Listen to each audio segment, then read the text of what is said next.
This is Infection, the survival podcast, recorded live on Tuesday, December 4th, 2018, episode 203.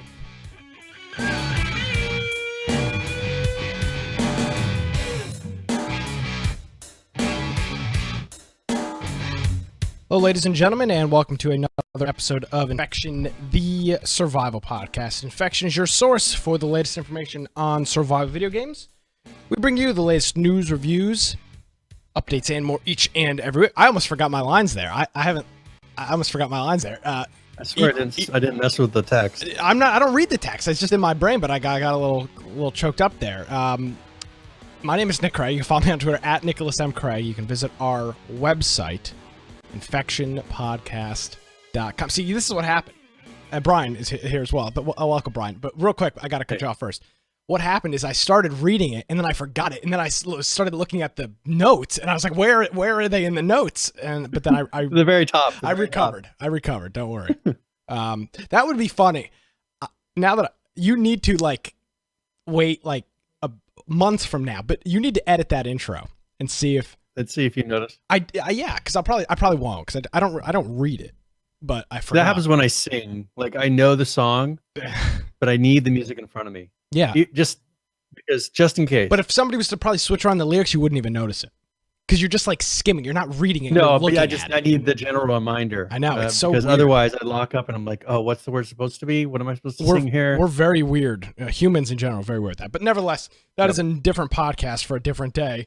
This is the survival podcast. We talk about video games, and he's surviving the winters of Idaho. Hello, Brian. How are you? Yeah. Well, I'm doing well. If you want to find me at Boise Computer on Twitter, of course, my blog, biteoftech.com, and make sure you go to our website, infectionpodcast.com. On there, we have now 203 episodes of show notes that you can go check out.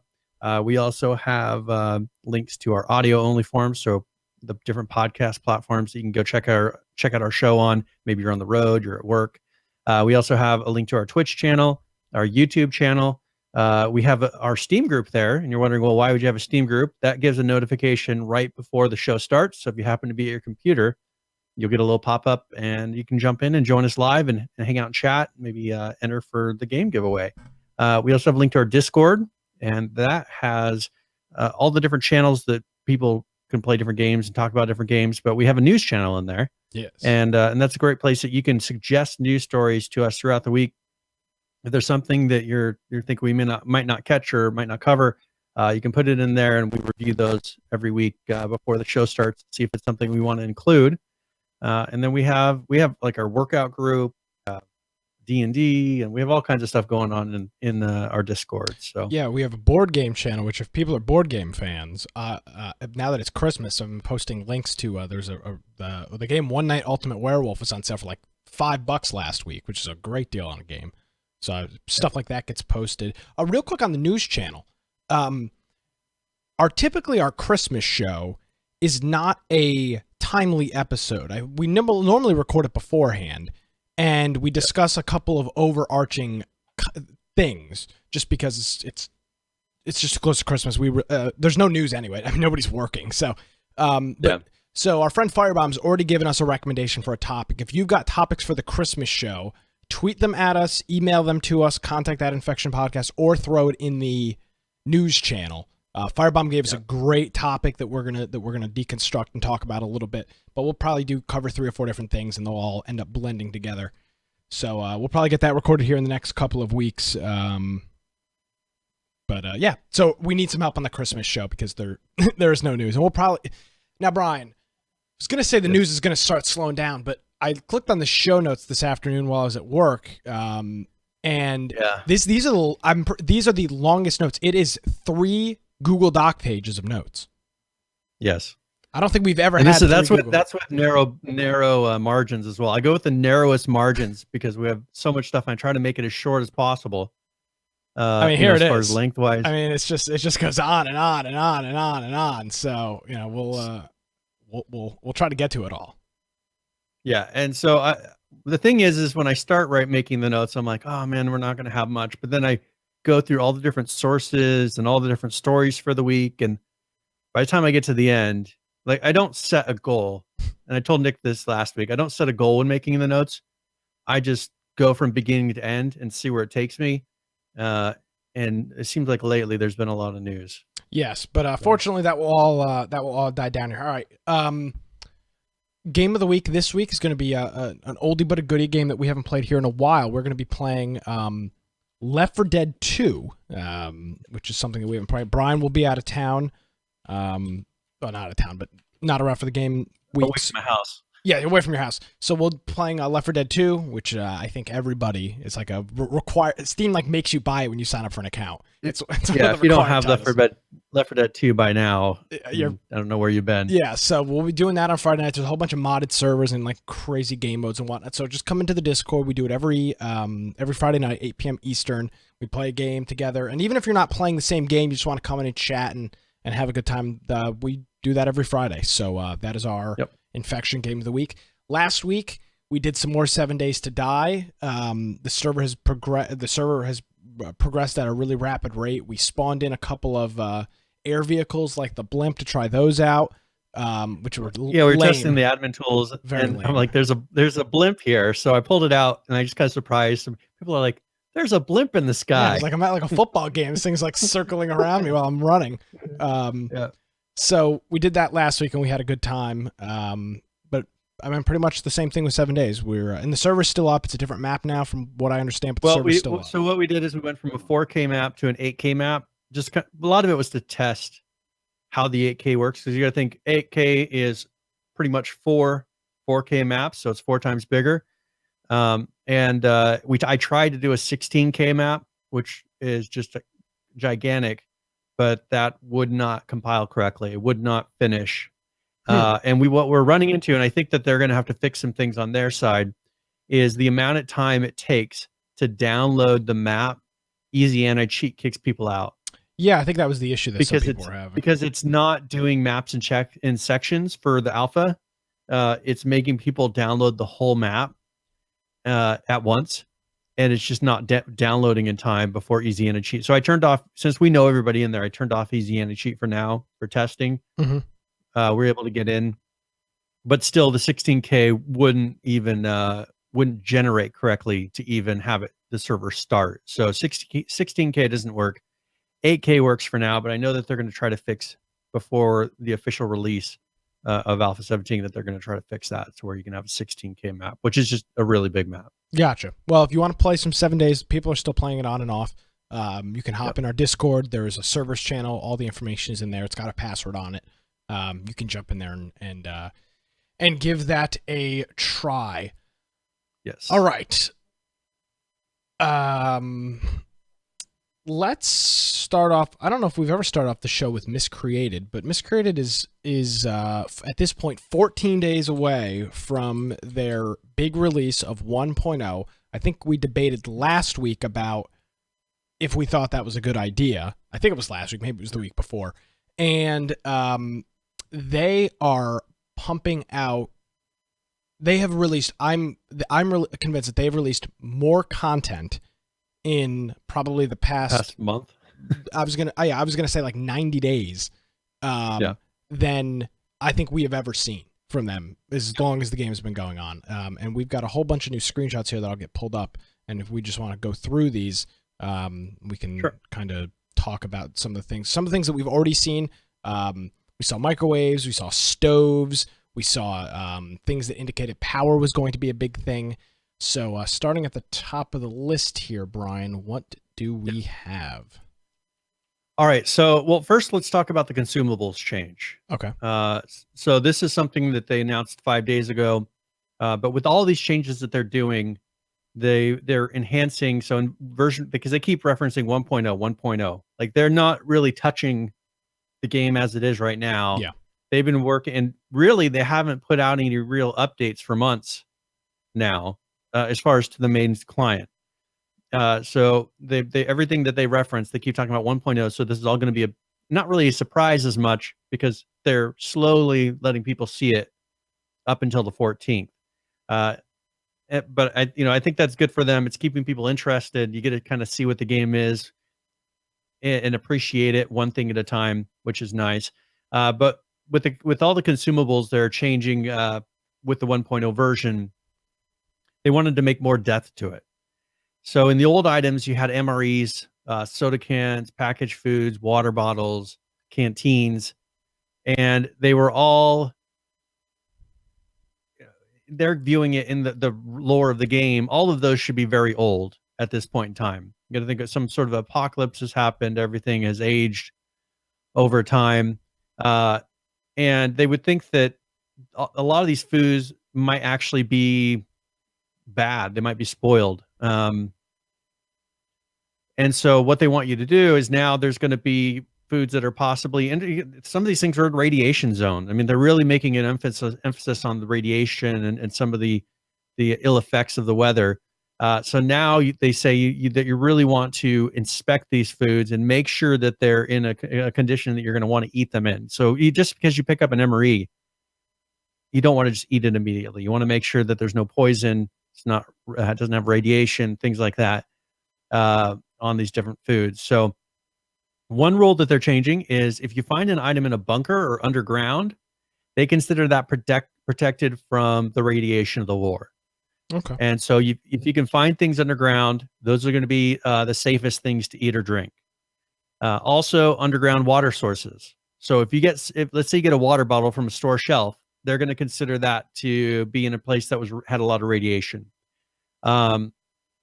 If you get something that's from an underground source, like one of those pumps that they showed a number of weeks ago, those would be considered from a clean source. So you can get the water from that and it's not going to have an issue. So you'll now want to keep an eye on those purification tablets, and you can add those to the water bottles, whatever kind of refillable container that you have, and it will purify that water for you. Another thing is if you decide to settle down, they say here, and create a base, you can construct a water purifier that will clean any of the different contaminated water sources that you have. So you can have a water collector, which we saw a clip of that. So you can collect the water, and then you'll have a system that can clean it. But it says, be careful, don't try to drink the radiated water because it will start to kill you. So yeah, that's I mean, Fallout games have always had that similar concept. There's a risk of eating certain canned foods or it's not a risk, it raises your radiation. So that's not a totally unheard of thing before. And it adds a little bit more to the survival. I mean, the thing is I brought this up now years ago, but people really want time sinks in games. The time that people get bored with a game, and the one thing that has kept, for instance, a game like Ark. People love playing Ark because there's always something to do. How many times do you gotta log in to feed your damn dinosaur, put food in the damn feeding trough, or take a Rex out to just kill a whole bunch of little stupid dinosaurs to fill that damn trough up with food? I mean, every time. That's what you... But see, this one is not necessarily an upkeep measure. I mean, it upkeeps your character, keeps you alive. But that's the sink you're talking about, no? But it's getting people to log in. Yes. It's getting them to launch it. Now, the kind that's really... a beneficial type of a time sink is something that you have to do in game that keeps you busy, that keeps you logged in for a longer period of time. That's the problem with a game like Ark, is over time, you get to the point to where it's just upkeep. You're then logging in just to do that, and that's all you're doing. Yeah. In a game like this, okay, part of you surviving as a character is you have to find water. Okay, then you have to purify the water. You have to do a couple of steps rather than just drinking every single water source. Like in Ark, you walk up and you just drink out of the ocean, or whatever water source you find, you just drink out of it. Here they're kind of giving a little bit of they're giving just a little bit of an extra grind, probably not crazy grind, but a little extra grind of, okay, you found water, do this one more step and then you can drink it. And I think that that's smart of them to do. Gotcha. All right, let's take a look at let's bang through these screenshots real quick here. So what is this first one here that we're looking at? So this is the shutters and walls that they put. So these are now shutters that are going to be in the part of the building parts for 1.0, and these are metal shutters. So you can see there's some sort of a plating on them. So I assume that they'll be resistant to bullets. So those ones have got wood on it, and the other one looks like a metal plate, metal from what sheet, I can tell. Yeah. Mm-hmm. So they're showing that there's a little bit of different variations. I assume one would kind of break maybe with bullets. It's hard to say. Yeah, they'll have different. Or that might be just purely aesthetic. It's we'll see once they get it in the game. So, but this kind of gives you an idea of a change in the building system. I think that looks, I mean, as far as the wood, that's a very nice looking wood wall. They did put a lot of detail. They put a lot of variety as far as these look like reclaimed, maybe from a barn or just old wood that's lying around. And it's got age to it, which I appreciate. Yeah. So that is the building parts there. Then they have, now we were talking about radiation earlier. So you, as you're out in the world, you will get, was it irradiated? Yeah, Let's see. You get I got to make sure the word that you're radiated. Yeah, you get radiated. Yeah. They're saying irradiated.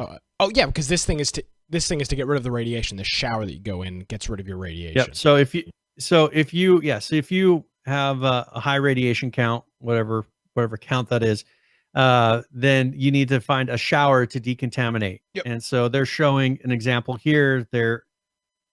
This once again is adding to the lore that there's something that happened to where the government tried to have some sort of a camp. They have a shower to clean you off. So you're able to find one of those. I'm sure they'll possibly have something in a base, who knows. Now, I don't know why they show you walking up to the house unless that's a hint at. I think it's just showing the HUD. Okay. Oh, that I can't see it. Yeah, I can't see anything. Okay, I see it now. Yeah, so 67% radiation. Yeah. You go in there and then you're able to clean that off. Yep.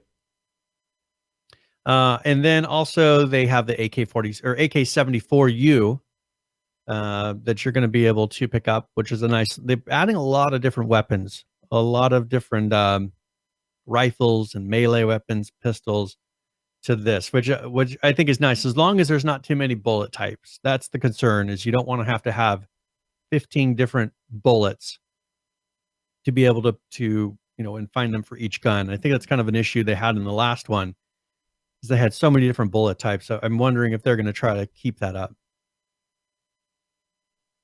So, all right. And then they have here a melee weapon, which is just a big wrench.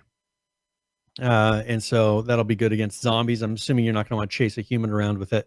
Yeah. There's a good chance they might have a gun, but this will be good for bashing the heads of zombies in. They're showing the propane grill that you can get. Ooh. And so this is around the world. So probably what you'll have to do is find the propane tank. So they're showing that without a propane tank, you find a propane tank, you equip it, and then you're able to grill food. Has a nice effect of kind of a mist coming off of the meat and steam coming off the meat. I think they did a really good job. I mean, it looks really nice. And that's in-game footage. So that's what it actually looks like. What I hate is when you see ones where they post a really nice, H1Z1, we saw this a lot. Hater. Oh, that's a really great looking graphic. That's a really good asset. And then they put it in the game and it's looks like nothing garbage. like what the picture was. Yeah. Here, this is what it actually looks like. They've done CryEngine does a really good job of rendering it. And then finally, they have a silencer, which I don't remember having silencers before, but this is a homemade silencer that you can do from a soda can. You put it on there. It probably has a very limited life. You got to think if this were a real one, they only last like a shot or two. They don't really last that long. So this is so this will be some sort of a silencer that you can make. It looks like it only takes a couple of parts to make it, but hopefully it'll help you to where you won't attract so many zombies during the gameplay. So I think that's it. Is that everything? Yeah, I think that's all. Everything Miscreated. Yep. And that comes out here in 2 weeks. Yes, on a Tuesday. Yes. So in 2 weeks they will be going live with 1.0. So we'll definitely have to do that as game of the week that coming weekend. Yeah, we got to figure out what we're going to do about that.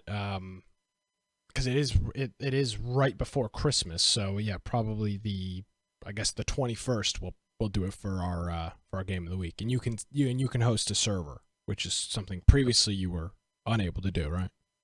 Hopefully, yes. You had to rent one from their provided server host, and it was a pretty expensive host. And I mean, there's a limit to what you could really do on the server. So now you'll be able to self-host, so we'll have more control over how it runs and be able to kind of run around and discover the world and do everything is how we want to do it, which will be fun. Yeah, that's the way to do it. All right. So I think that's all the Miscreated news. And now let's transition into some news, Brian, that we just found out about yesterday. Well, it didn't just find out about yesterday, but it all started unfolding yesterday. This was an update from our friends over at Royale, who you actually had the opportunity to interview at PAX just a couple months ago. Feels like it was forever ago, but it was only just a couple months ago. And they were in the Facebook gaming booth, if people remember that interview. And this is a game that when it first came out, I remember specifically myself talking very highly about the game because it's got some unnormal elements. You have a horse that you can press a key to ride on. When you get killed, you don't die instantly. You turn into a chicken that has to get chased around, and after 15 or 20 seconds, you pop back up in your full form and you can heal back up. It's got a lot of very interesting elements that PUBG and Fortnite and other games just didn't have. So they are now starting, or they have now started a console closed beta for the PlayStation 4 and the Xbox One. And fortunately, due to us making that connection at PAX, we were able to secure some keys. I think his name is Josh. Josh is the community manager over there. Yes. And they tweeted out yesterday that they were doing the open beta, and we were able to secure some PS4 North/South American codes for the game. So, Brian, I don't know if you can open up a raffle here real quick, and if we can just try to get a couple people in here. We've got 5 or 6 codes here that we can get rid of. So yes, as Judd is saying, ENAS codes. Yes, the thank you for bringing the ENAS acronym back into relevance. We've got some North America, South America codes for the PS4, and this is for the closed beta of Realm Royale. And doesn't like my command being to say I can't put exclamation. What do you want it to be? Exclamation point? Giveaway's fine, and then we can just giveaway. Okay. Yeah, giveaway's fine. And I sorry to throw that on you last second. I should have mentioned that beforehand. But Brian, you and I had the opportunity to play last night. Yes, we played for call it an hour or so, and I think I played more of the PC version than you did. I think I played a lot more of the PC version than you did. I played it a lot. Let me get your impressions on and to be clear, this is the closed beta, and according to a tweet from Josh yesterday, they've given out over 100,000 keys for just the PlayStation. So there is a player base, but let me get your initial thoughts on it. All right. So as far as loading in, getting into the lobby, it was very quick. And, we didn't have to sit there and wait a long time.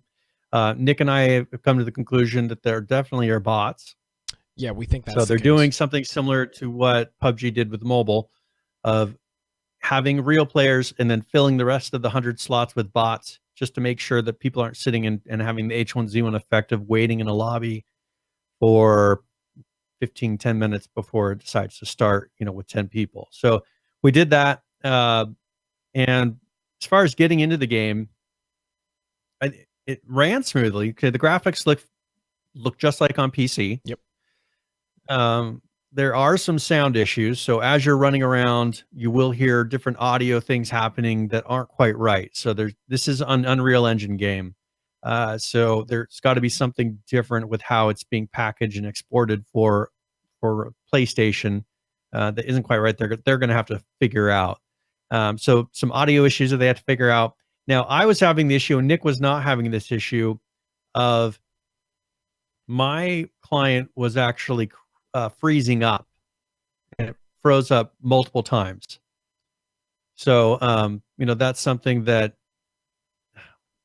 I'm not sure exactly if it was because of my PS4 Pro. I mean, if it's a Pro issue on 4K, if there may be something very specific that was causing mine to lock up, because I would have to pretty much force close the game and then go back in to be able to make it launch again. Now, Nick was not getting he was not getting force closed or locked out of it. And I didn't lock up at all. There was not, at no point did my game lock up or closed. Now, the odd thing though that I think you and I talked about, Brian, was there's only 2 different PlayStations. There's the PlayStation and there's the PS4 Pro.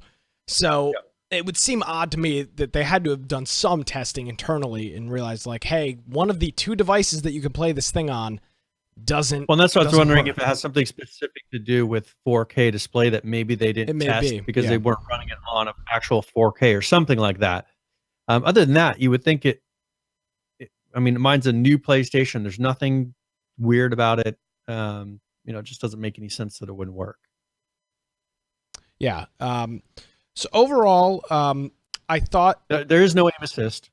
Yeah, the aim assist. That is one thing that was very difficult. There is an option for aim assist. But it didn't seem to do anything. It didn't seem to do anything, and there was no smoothing as well. Like, it wasn't like there was smoothing to where it felt like it was very difficult to aim at something, especially when either a player. So a lot of the players seem to fall back to melee weapons because it's the easiest. Where if they got close to you, it was very difficult to spin around and act quickly to be able to shoot them, and they could 2-shot you. Just 2 swings of the melee weapon, you're dead. So that was kind of frustrating. Using a shotgun was that you're at a disadvantage versus running around with a sword. And as it is, the game open or not open beta, closed beta has been literally out a day, and I'm sure they've already pushed an update to it. But outside of that, there were a couple issues with. There was an issue with one of the amount of kill elements not working correctly, which Josh told me about beforehand, having to do with the forge. You can't. I was unable to forge a weapon, the legendary weapon, after killing somebody, or the armor after killing somebody. It just wasn't an option. So that's an issue. But other than that, I don't want to sit here and criticize the first day closed beta of the game. I don't think that does anything for anybody. There were issues with it. There will continue to be issues with it, just like everything else. But let's talk more about the popularity of this game going forward on consoles, because we look at a game like Fortnite, which is the most played video game right now. There are tens of millions of concurrent players, and there are hundreds of millions of registered players, people that play the game on and off. And I don't think you can attribute a lot of that success to consoles. All 400 million people are not registered on PC. This game is incredibly popular on consoles. It is, I think, one of the first games to be popular on mobile, at least in this new generation of mobile, Nintendo Switch and all this other stuff. Do you think that a game like Realm Royale, which has got a very arcadey, very casual feel to it, like Fortnite, can make waves on console like a game like Fortnite can? Or maybe on the PC it's a little bit different. It's a little bit different. PHs, of course, bring up younger people. A lot of them have consoles because they don't have $1,500 to shell out for a gaming PC. But I want to get your thoughts on that with in regards to Realm Royale and its style of game. So I think that this plays better to a console type of an audience. It's very kind of like Fortnite is, a very simple looking game. There's not a lot of little details. I mean, part of the issue that you run into with a game like PUBG is that there's so much detail. They tried to make it look realistic, and that doesn't carry over as well when you're going to a large TV. And so I think that that's kind of the issue of this carries over better to a console than a game like PUBG does. Yeah. But also, it is a fairly simplified game. Now, you were frustrated, for instance, the inventory screen. There wasn't enough buttons. They're going to have to simplify it down a little bit more even, but there's not a ton of controls in this game. That's part of the kind of the difficult part of trying to bring a game like PUBG or a game like The Forest or a game like 7 Days to Die, especially. You try to port that over to a console, you're giving up a lot of control. I think this one, starting out just like Fortnite did, was simplified to a pretty substantial amount already. And so I think that carries over very well to console if they can get it smooth. They need to get the aiming smoothing and figure out a way to balance it, because you don't have the fine-tuned controls that you have with a mouse to be able to spin quickly and do all that. If they can get that to work well, then I think it'll carry over very well. And it's got that fun, opportunities with skins and your chicken skins and all these different things that they can do skins for now, especially since you're not locked into characters. They can just make them in whatever order they want to as far as skins. Because you can pick any character skin now or any character. It doesn't lock you into a class. So they don't have to keep, balanced, put out all 4 at the same time. They can just throw out, all right, we're doing a skin for this one. We're doing a skin for this one. And people won't feel like one class is getting left behind. Exactly. So I think they're in a good spot. I think they're in a really good spot. And I think that on consoles and on PC, obviously the game's been on PC for a while. But on console, people are looking for new games. H1Z1 made it to console not too long ago, according to their numbers, which I have no reason to not believe. That the console version of specifically the PS4 version of H1Z1 has got a decent player base on it. And I just wonder, Brian, if there are people that are, I think, Saul coined it a couple weeks ago, BR burnout. Is it possible that the people that are just a little burnt out with Fortnite on consoles may see this pop up in the store? This may be the closest comparison of how it feels. And it doesn't have the building, which is a huge turnoff to me. I really like Fortnite, but since I don't build, unless I play with somebody that can build, it's not, I can't really play. It doesn't have building, but there is depth to it with the whole crafting system. So they've done it in a little different way. So there's still kind of a skill tier to it. There is a skill tier, but and I think something else to kind of talk about and kind of realize is that not everybody that plays Fortnite, because all we see is the clips, right? All we see is people on Twitch and clips that make their way to YouTube. But let's say there are 5 million people playing the game right now, which probably isn't that far off from how many people are actually playing it right now. Majority of those people are not these crazy tower builders like we see with Ninja on Twitch. The regular people don't play like that. So I'm thinking that Realm Royale might be a nice fit for a lot of people. And it's on both. It's cross-platform off the bat. When I don't know when we don't have any information of when it's coming out of closed beta, but they did release the PS4 and the Xbox version at the same time, which is a good sign. Which I think that's what they needed to do. You need to be on, and they need to be on the Nintendo Switch. I mean, they need to. You need to be on, especially, and it's so easy with the engine. I mean, they need to be on all 4 platforms. Fortnite did it almost from launch. So that's something there. Let's I've taken down the names of the people that have entered the raffle here. Saul, Greenman, and Judd. So I've got you guys on the list, and we'll send out those codes after the show here. And if you are listening to this after the fact and can't enter live, I'll hold on to a handful of codes. And if you want one, DM me in Discord or tweet us, and we'll get you hooked up with the code for that. And again, I want to thank Josh over at what's the name of the company that Hi-Res? Hi-Res, yes. Josh over at Hi-Res, who hooked us up with some codes. We appreciate it, and we'll probably get them on the program in the new year when this releases for consoles. Very good. Okay. All right. Do you have a preference where we go from here? I do not. I'll let you steer the ship. Well, here's what I think is the biggest story of the day. Yes. And this is something that was announced.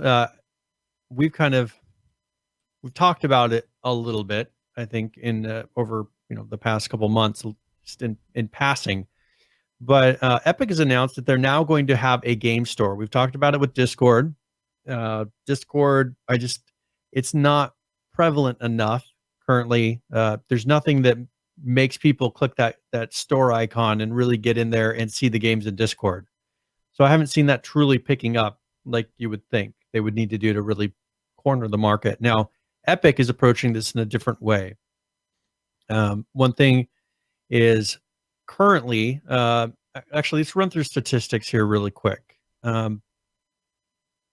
if you could pull up this one right here, this is the current, not the one right above that. Oops. This is the Steam concurrent users. So this is over time.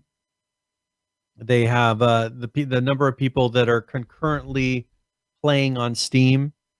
And so this kind of shows you from 2015 up to 2018 here, what the numbers have done. And if you can see, they peaked at the beginning of 2018 and they've been declining pretty much all year. It's done a pretty steady trend down. Now you may ask, well, why would this happen? Most likely it's because the players that are on Fortnite are not then playing a game on Steam. And the numbers of people that are actually playing Fortnite is so substantial that is actually affecting the overall number of people playing on Steam. Now, to be clear, these are people that are actually launching a game, right? This is not users online. No. This is players, people that are launching a title. Yep. Daily players on Steam. Interesting. And so now go to the next one, the one that you had up there, and we'll show a little bit. Actually, that's the wrong one. I'm sorry. You're on the wrong. I'm pulling up the wrong stuff because I'm trying to assume where you're going. It's all right. Sorry. So this should be the very bottom. There's no image in this one. Okay, then that's my issue. All right, so we'll run through this really quick.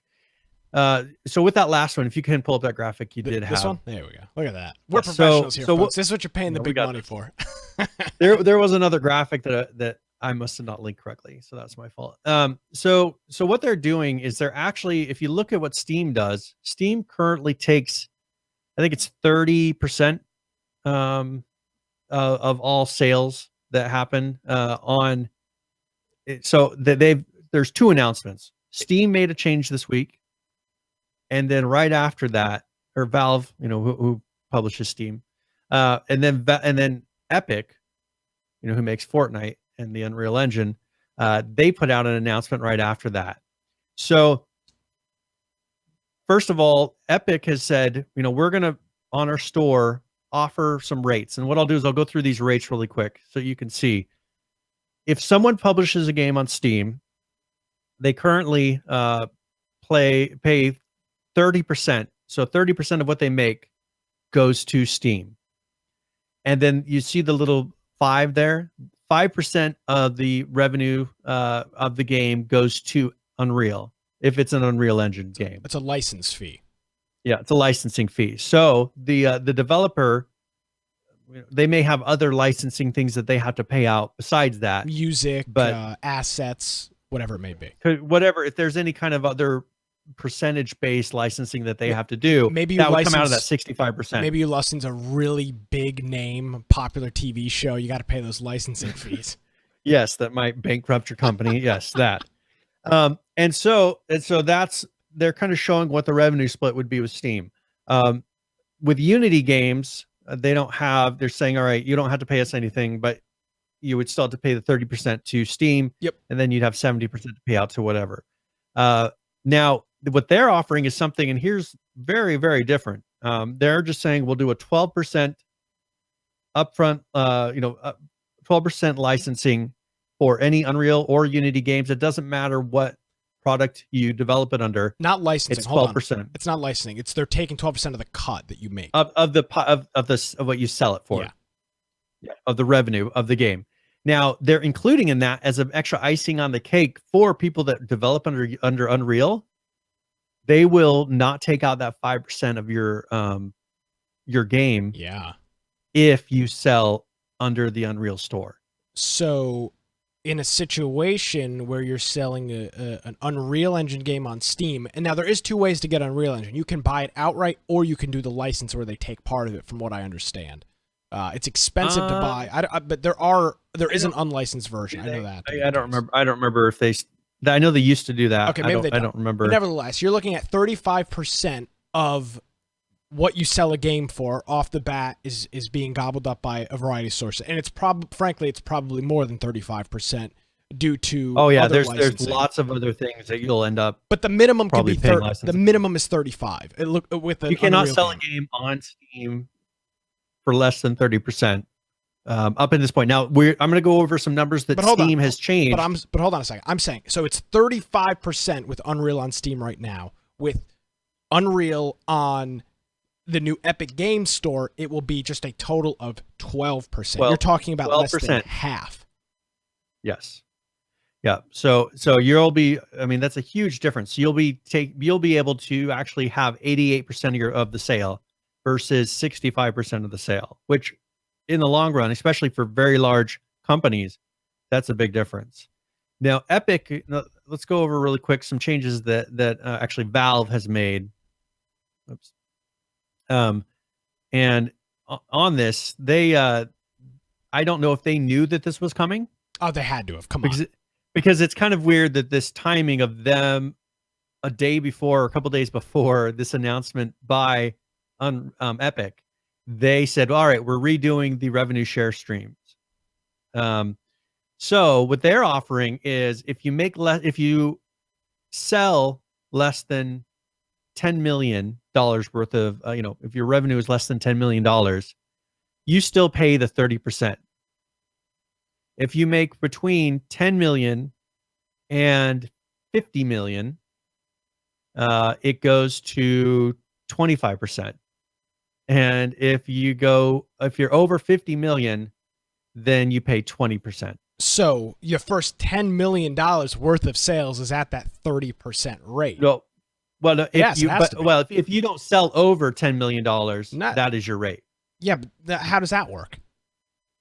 You don't sell 10 million copies overnight. No, that is wrong. There's no way. The first $10 million worth of sales has got to be at 30%. Yeah, absolutely. Yeah, so up until that point, then it'll drop to a lower, and then it'll drop to a lower. But it's still for example, is at 20%. They're selling well over $50 million worth of games. But somebody probably like Dead by Daylight's probably in that 25% range. But they started it at the 30 and 35% bracket, according to this old document. Yes. So so for this is something that still Epic, their pricing is, I mean, no matter what, even if you're selling at any amounts, your numbers that you're selling in Epic on the Epic platform would be much, much better. We're talking about a lot of numbers. I'm sorry for cutting you off, but so this is kind of what we're talking about with the Steam way at less than 10 million games or $10 million in revenue out of a $30 title, which is pretty typical for what kind of our realm. Our games hover between 20 and 50, maybe that's probably the range. Yeah, they're taking $10.50 off the top of your $30 title goes to Valve and Steam. And people say, well, that's ridiculous. No, they're providing the download. They're providing the servers to give your patches. They're providing the downloading. They provide the friends list. They provide a whole bunch of stuff. So that's the price you pay for a free service. Now, on the other hand, with the new Epic Store, they're going to be taking $3.60 at the 12% rate off the top of it. That is a huge difference for a developer, especially a small studio. A studio that comes to mind is Miscreated, who I know for a fact is a very lean studio. And you're talking about the difference of almost $7 selling your game on Steam versus selling it on the Epic Game Launcher. $7 per title is, I mean, you could extrapolate that out to half a dozen more employees or 3 or 4 more employees or a new It could be office. The difference between, like, for instance, Overkill's The Walking Dead. They had a $10 million license that I think they had with The Walking Dead that they had to pay. These numbers have got to be killing them. At this point, when they're not selling as much as they thought, those extra, like 10%, is just closer and closer to bankruptcy. So I think that's where these small indie companies that are putting out games, having an instant 30% off the top is just, it kills you as a company. I mean, it can. Yeah, I think it absolutely can. So now let's get into the question of, now we are looking at a serious fragmentation going on in the PC gaming market, Brian. I'm just going to rattle some off the top of my head and for chime in with anything else that I forget. We've got EA's Origin. We've got Ubisoft's Mm-hmm. Uplay. We've got Battle.net, which is Activision and Blizzard. We've got Steam. We've got the cursed Twitch thingy Whatever bob that sells games. We've got Discord that sells games. And now we've got Epic and Steam. So we are now looking at 8. There's more. GOG have a launcher. There's also another one that a little indie developers are on called Itch. Okay, so let's say we've got 10. We've got 10 platforms that games are being bought and have friends lists and all of these different things. We've got 10 services. Is this good or bad for... Who is this good and who is this bad for? Now, my personal opinion is looking at this as a lean indie dev studio, the Epic game, and if you're making your game on Unreal, the Windows Store, Nisco is making. I mean, there's a whole bunch of games on the Windows Store. An indie developer making a game on Unreal, it seems like this Epic Store, which by the way everybody has got installed anyway, might be the way to go. Okay, so let's run through some really quick other numbers here. So that last article, it says Fortnite versus Steam, is what I titled it. This shows you, did you realize there were more concurrent users playing Fortnite than were playing a game at Steam, all the Steam games combined? Yeah, what is this an H1Z1 concurrent numbers or these actual concurrent numbers? Like No, physical at players one point in on time, actually playing at that Okay, moment. so like real There were concurrent more players. people- Yes. So there were 8 million people concurrently playing Fortnite, and that's more than were concurrently playing all across Steam. Oh, I forgot about Royale too with their League of Legends launcher. So Yes. 12 now maybe. Okay, so just to give you an idea, plenty of people have this launcher already installed. Oh yeah. I mean, this is one of the ones. So I think this is probably the company that has the biggest install base of the stupid Epic launcher. And it's able to handle these numbers. So they have the infrastructure. Now, my thing is, with these prices, with these rates, what would discourage some of these places that are on these other launchers from combining and saying, all right, we're moving for the cost of our infrastructure and all this stuff, it costs us more to be on these individual launchers. Let's move over to the Epic launcher. Because since they're not, I think they're going to be more flexible than, for instance, Steam. I mean, Steam is very inflexible. Their support is horrible. And they have a lot of rules and different things that they make you follow. I think with Epic, they'd be like, all right, do you want to have the ability to invite people from Steam into your game? Do you want to have, like, we'll let you integrate. You can do whatever you want. Like, you're on our platform, but you don't have to use our friends list. I just have a feeling that they're not going to limit you. I don't see current games moving over there. I don't think that would be a good idea at all.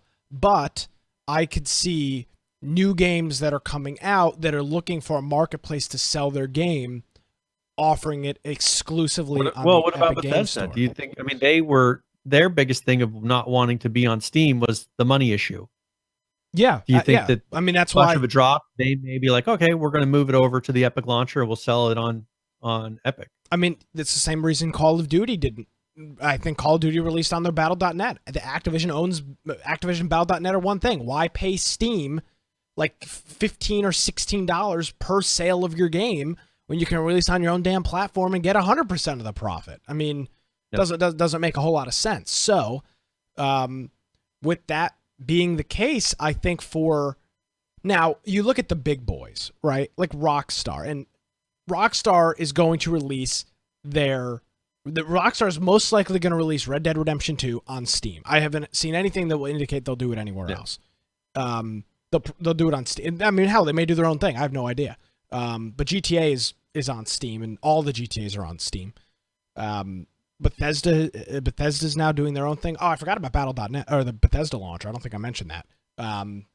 So I think for small indie studios, this way with Epic may be the way to go. Plus, there's a lot less competition in the store. If you're maybe first to the punch with this, you may be able to get on this. Now, let's talk about the real reason that Epic is doing this. They don't like leaving any money on the table.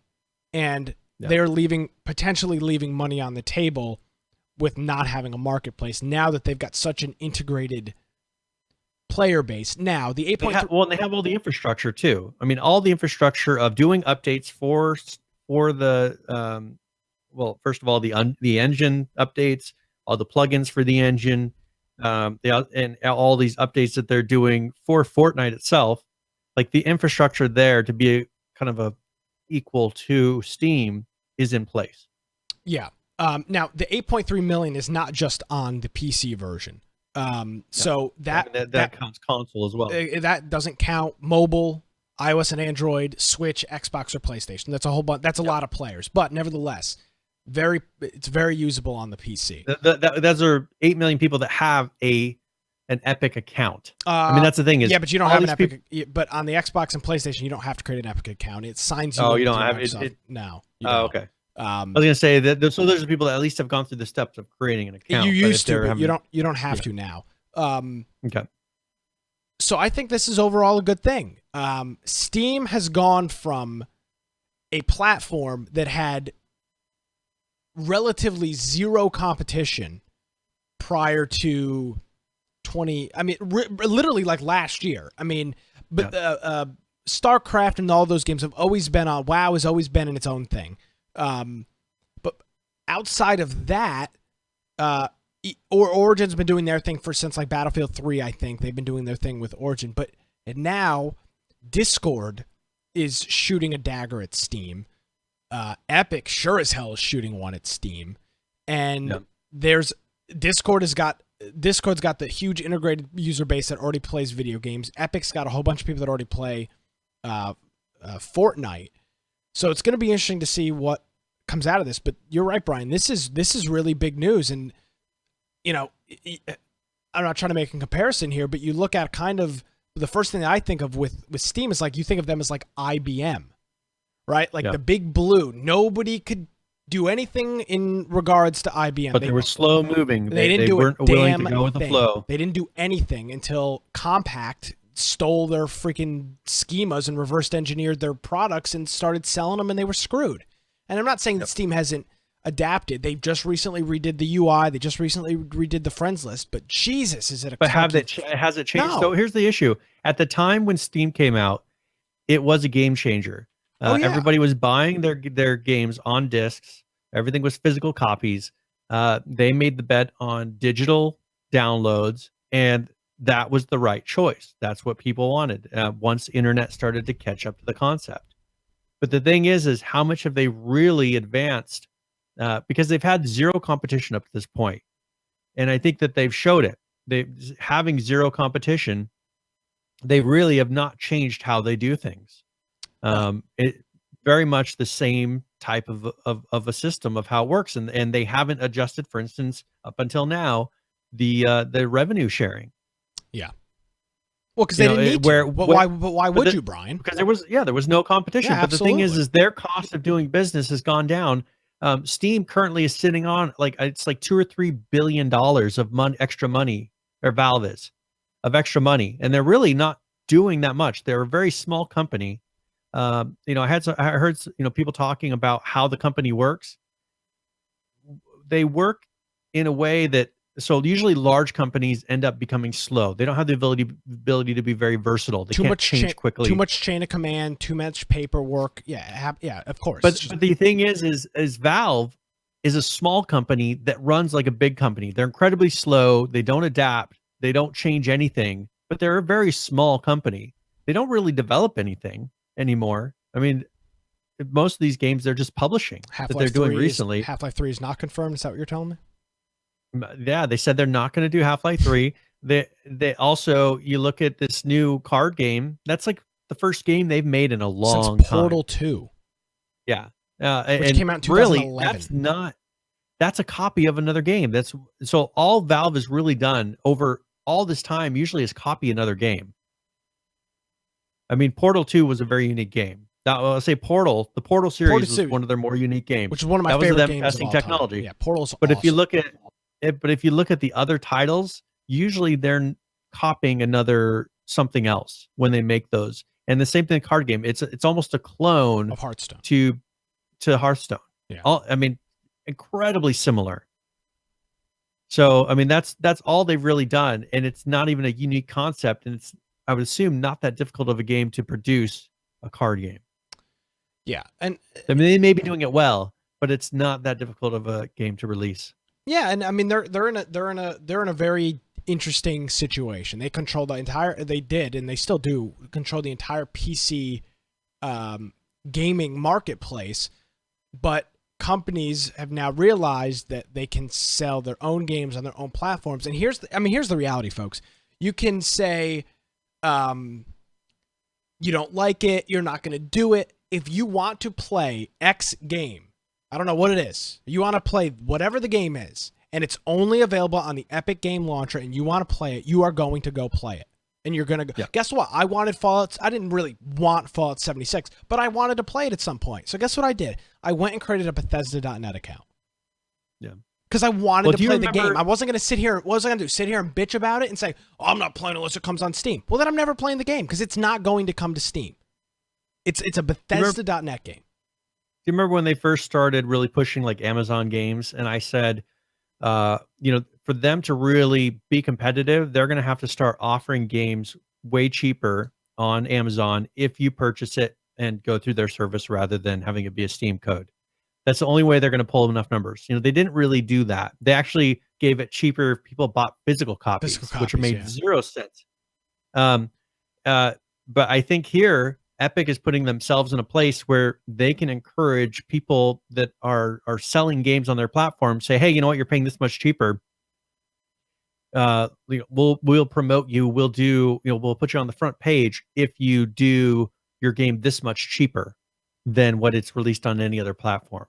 They could totally do that. And a developer would be more likely to say yes, because they're already paying, over 10% cheaper as far as what the game costs them to even sell it. I think this is really for smaller games and smaller studios, at least to start. Because if you're a big enough company, if it picks up, I think that it will move over to the rest. I'm not arguing with that point with you, but right now, like if the store was open today and it was new games are allowed on today, it's first going to be a lot of crappy games. And I'm not saying crappy in the respect of they're terrible. It's going to be a lot of small indie, probably not very deep games. You're not going to have a Red Dead Redemption 2 sitting on the Epic Games Store the day that this thing flies open. But over time, once all you need is a couple of diamonds in the rough, and now you've got a very popular and very successful platform. That's what they need. They need to cultivate developers, similar to what you're seeing with Discord. There's not much holding them back. No, there's nothing holding them back.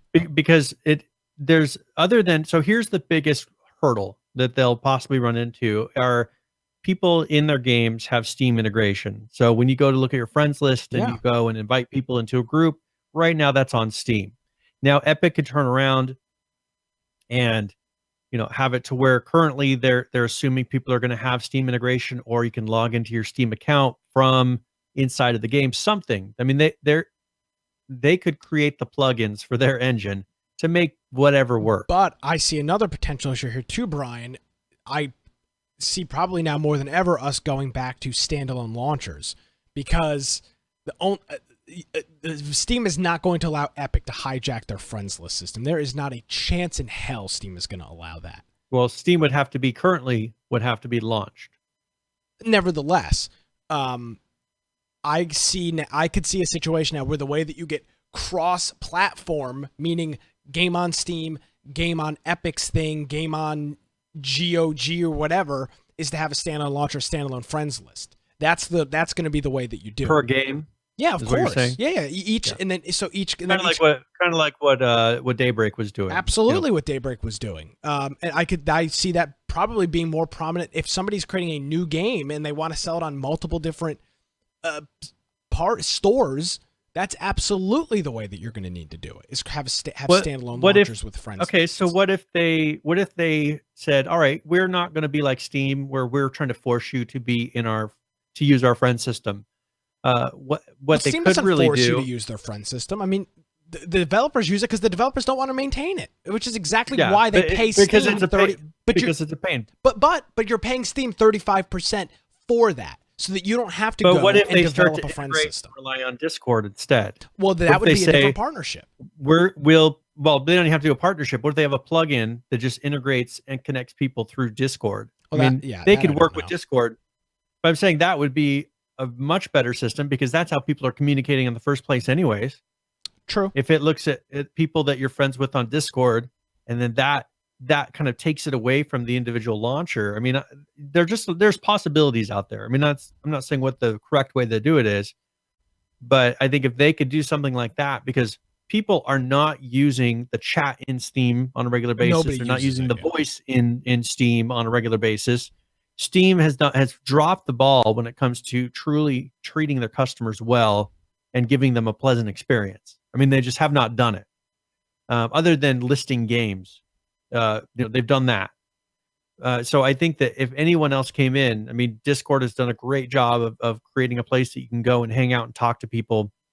You can have a friends list, work with them, and as PH is saying, use the API to where people can, all right, I'm a friend with you on here. Let's play a game together. Then you can do other integrations to make it, because Discord isn't going to say, no, don't do that. If anyone that funnels them to Discord, they'll be perfectly happy.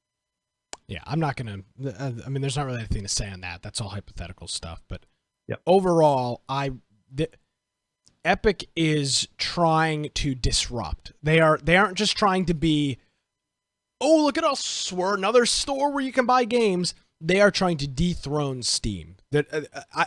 From what the little time that we've talked about Epic on this program, since we've started following them with the Fortnite Battle Royale mode, they don't half-ass things. They do things and they go pretty much all out on it. And I can't imagine they're going to be coming in here and saying, well, yep, we're happy. We're going to sit right here behind Origin and Uplay and Bethesda.net and the Blizzard Battle.net launcher. They want to disrupt. They want to be the new gaming platform on PC, and probably not just on PC, but on Xbox and PlayStation. And fortunately, they've got the money and the resources to do that. And PH saying it's a sad time for game developers. I'll tell you what, if I was a game developer and Steam was going to take $10 out of every 30 that I make, and I could go to Epic and they would take 3. That for me was a sad time. I mean, well, no, it's a sad time, but if I'm if I quit my but the thing is, when you're a game developer, you're looking at those numbers, it's depressing when you're like, how am I going to succeed? Like, I've got to make this much, I've got to pay all these license fees, I got to do all this stuff, and then I pay, people to help me after that. Like, where's that money come from? If I quit my job tomorrow and had to live off of my savings till I could make a decent game, I would love an extra $7 per sale on a $30 title. There's just no doubt about it. And again, that's initially who this is for. This is for lean development houses that do not have the overhead to bankroll and cash roll a full long-term project, because they can make a lot more money quickly up front and then do what they do. Maybe they launch on Steam, or maybe they launch on the Epic thing until they build up a decent size and then go ahead and then also do another release on Steam as well, and then have it on both platforms. Because we see it with a lot of these games all the time, Brian. Look at Hide and Hold Out. It's a game that always jumps to my mind. He had to stop developing the game because he wasn't making enough money. Yep. Now, you could make the argument that he was too slow with his development, nevertheless, but the situation could have been different if he was paying 12% royalties instead of 35%. Yeah. So who knows? Nevertheless, this is huge news for the industry. PH is bringing something that I did want to mention. Tencent owns a pretty large portion of Epic. Yeah, like 30%. Now we have talked about previously getting sales into China and the roadblocks that are there with that. These guys are in a very good position to be able to instantly sell to China, because they are owned by a company that has all the infrastructure in place to be able to sell in China already. That's what Daybreak was really freaking out, trying to figure out, well, how do we properly sell in China? So here, Tencent, which is a huge company, can instantly get any game. If they really wanted to, they can start selling through the same infrastructure directly to China. Yeah, which is huge. Here's a few other small things that I think that are perks for the people developing the games and selling them on Epic. Uh-huh. So people can subscribe to your game and then have a news feed, so it actually notifies. So you can directly notify people when updates come out and things like that. Steam does Treats that. it like an actual. Steam does that too, though. Yep. So you'll have that. But one thing they do also is a content creator revenue sharing. So people like us, Twitch streamers, YouTubers, things like that, they can be a part of a linking, have a link that they can do, and then you can set as a developer a percentage of the revenue that you want to go to those people that are linking sales to your game. An affiliate code like Humble Bundle. It's an affiliate system. That's huge. That's big. That's huge for YouTubers and Twitch streamers, especially smaller Twitch streamers like ourselves. Yes. So we could just give a code to a game, and one thing that they're doing to kind of jumpstart this process, it says Epic will cover the first 5% of creator revenue sharing for the first 24 months. Wow. So they're going to out of pocket pay people. The developers themselves will not have to pay up to 5%. So people, if they refer, people who are referring games that are in this marketplace will get at least 5%. I don't know who would opt out of that system. That will be a system. Also, the developers will have their own game pages. Now, you can say Steam has their own game page, but they truly don't. What they're saying is these game pages will not have any other ads or cross-marketing on them whatsoever. It will be a dedicated game page for your game. So if you're a small developer and you didn't want to have a website even, you could have that be your game page because there's no paid ads or anything in it.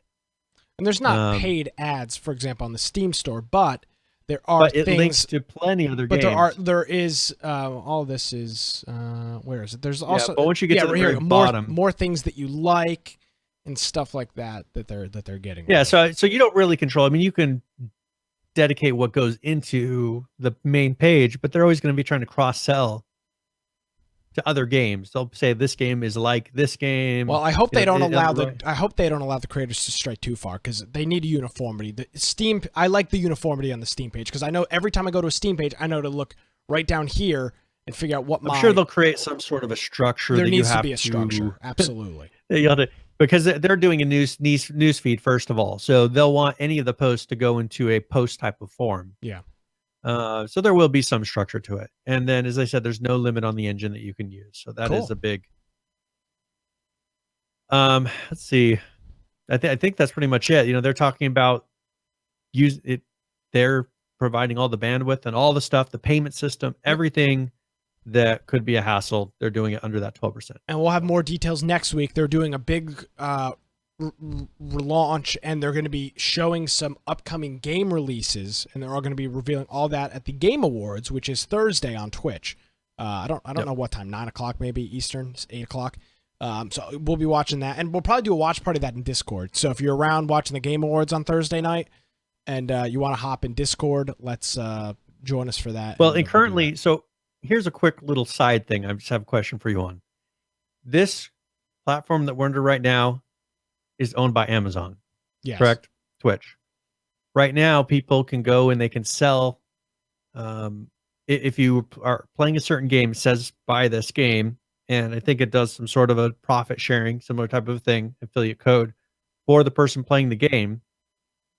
Do you think that Twitch is going to have an issue with people putting affiliate codes instead to games on the Twitch network? I don't know. They don't. Every Twitch streamer is a Humble Bundle partner, so I don't think so.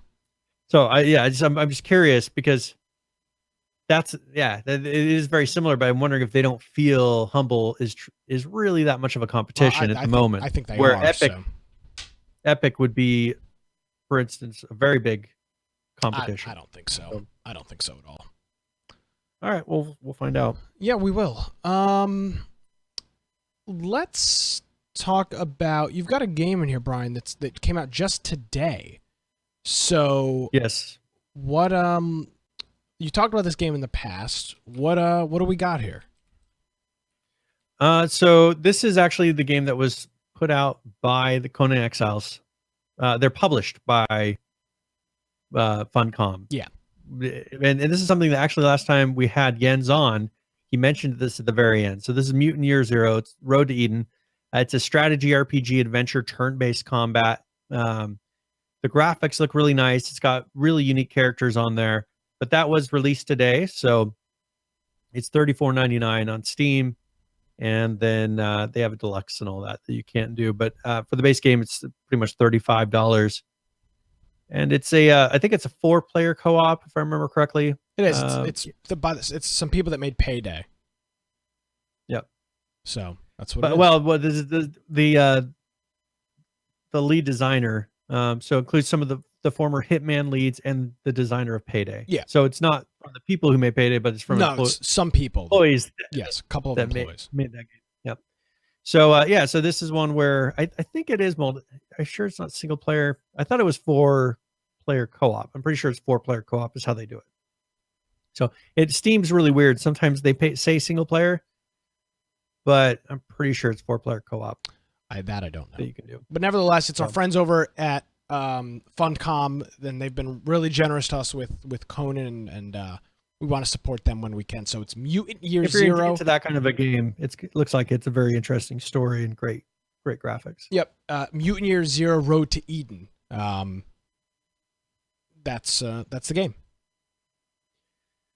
Very good. One thing, also a game that we've been mentioning, Lastyear The Nightmare.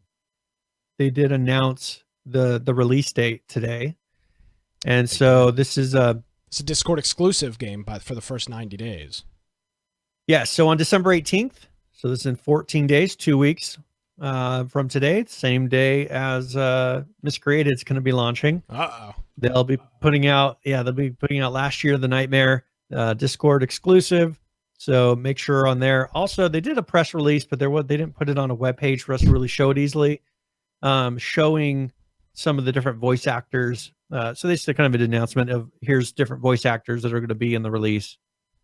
So some of them were some well-known people. So that will be out here in 2 weeks. And we both had a chance to play it. We did. Actually, all of our PH playing it. Our whole crew actually played it out at PAX. At PAX, yep. I've seen PH playing it. So people have been playing it. Looks like a fun game. As long as they keep adding to it. It just needs to be to where there's variety with it. I mean, it's similar to Dead by Daylight. I think if they do that to where they started out with a certain type of game and they've expanded up on it to where then people are just having a great time with it now. I think this has all that opportunity.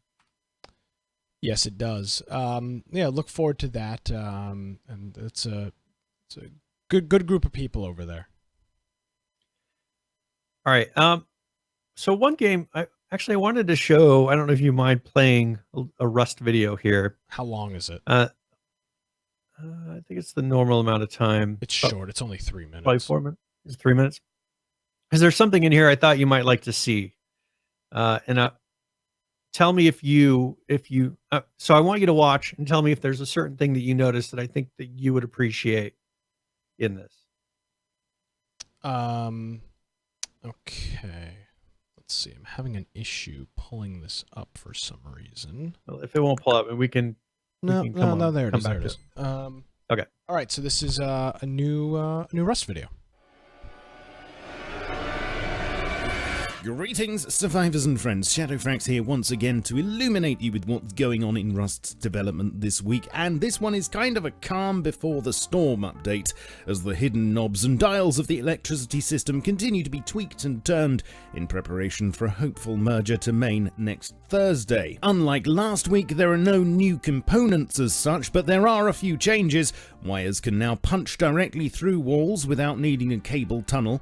That item's being scrapped, and if you whip your tool out, you'll get a lot more info now when looking at things. Connection points are highlighted for you, along with power levels and what they're connected to, and wiring everything up is done directly now instead of with the old radial system. You can see what length and how many nodes are left for the current run of wire, and it'll even tell you when and why you're being an idiot and doing something that doesn't work. Other changes include being able to remove individual connections by holding the right mouse button on them instead of having to unwire the whole thing. Small generator power output is 100 now, door controllers can open ladder hatches, and there's a proper world model for the wire tool so you can tell easily when someone's about to lay some cable. We've still got another week of tweakage before this potentially goes live, and you can expect more changes along with details such as exactly how and where we'll get our hands on all this stuff in-game in my next update video, so stay tuned. Also, if you fancy giving yourself a brain aneurysm, then check out my previous vid for instructions on how to make this horrific piece of kit behind me. Shameless plug. In other news, scientist behavior received more attention this week, with the lads in the labs now having the same AI as the rest of the Blue Man group next door in the military tunnels. They shouldn't be able to poke their guns through thin walls either now, which was a filthy habit. The hunting bow has received a bit of love too, and now, as well as feeling more responsive, a reloading bug was fixed which could affect you during continuous fire. So that's nice. No more news on the next big shooty stick, the M39, I'm afraid, which technically is an amalgamation of a couple of different weapons, but I'm no expert. Apart from the small bit of footage I showed you previously, there's nothing much else to give you yet, and it hasn't been added to staging either, but maybe, just maybe, something will surface next week. You will have seen in the thumbnail a much better picture of the new oil rig monument, and apart from one or two parts, it is mostly textured now and looking a lot more slick. From these shots we can see the layout much clearer. For instance, it has a total of 7 levels, plus a helipad of course, and the interior looks to be quite interesting to navigate. I'm sure it'll continue to be refined over the next week, but I don't know yet whether it'll be barreling its way onto the main branch then, so stay tuned, and I'll try to keep you well informed. Lastly, because this is obviously something you absolutely need to know, the Rust website has had a makeover and looks that little bit sexier. The commits list now works again too, and you can see it going all the way back to the beginning of time, just in case you need a cure for insomnia one night. Please rub the like and subscribe buttons gently until something happens, and wiggle the notification bell firmly. Not that it does much, but it looks nice at least. One of the surest ways of being notified of any new videos, though, is to follow me on Twitter, Facebook, Discord, or my Steam group. Oh, and I'm on Twitch too sometimes, so do that, and I'll catch you all soon. But in the meantime, keep calm and stay rusty. Cheerio. All right, and I guess the thing that you're thinking I'm finding interesting is the electrical system. Yes. So Because I remember you saying that Ark had the best electrical system that you had seen in a game. they did. Electricity is something that most games don't really bother with. And for the longest time, Ark had, out of the games that I've played, Ark had the most expansive electrical system. 7 Days to Die's got a pretty interesting system, but it's like the early versions of Ark. It's very buggy. There's not many items, but Ark does. But the way that this cord snaps to the walls is super cool looking. And you can I like how this run it looks. along the walls however you want to. It looks like it's very versatile. So It I think does, that this is definitely This is a a timer. much cleaner system. Yeah, he's made it like a mini computer. Now, Nisco's mentioning Fallout 4. Fallout 4 is a different class of game. Fallout 4 was single player. They did have a very robust electrical system. Multiplayer electric is kind of a different nature. Fallout probably does. Fallout, I think, does have a more robust system than Ark. I know it does. Yep. But it's a I don't know. I don't know why this stuff like this, Matt, I care about so much, but it's just kind of a neat feature that you don't see. Most games do not even touch electricity. There's just no point. Well, and the fact that they can kind of put in kind of a computer type of system to make a very rudimentary computer. Like, look at Minecraft with their redstone with system. Minecraft, they were able to make very, very complicated things. There was a guy who made a replica of one of the first processors. He made it in Minecraft. Yeah. I mean, I And remember it I worked. used to do things like, you could make a farm that would automatically wash the crops out, and you would do it with a very rudimentary redstone system, which was Minecraft was super cool with that. And it was always something that was cool to try. I think that's and play kind out. of, I think that's kind of what Fallout tried to do with Fallout 4. And it was cool in Fallout 4. I remember playing you around can do with some it. things, but you haven't really seen a game since then give you enough tools to really try to play with it like that. And this will be interesting to see with what he was showing there, if they're going to kind of give you some tools to do kind of funny, unique things, maybe things that happen on timers, and someone steps on a plate and some silly, crazy things start happening. It'll be interesting to see if they give them that much flexibility. Yeah, for sure. That's super cool. All right, so should we do the next game giveaway here? We can. We still got about 40 minutes, so whenever you want to do that. Well, let's go ahead and get it started here. So exclamation point giveaway in chat. We'll do a 60-point raffle. Everybody should have been here for an hour so far.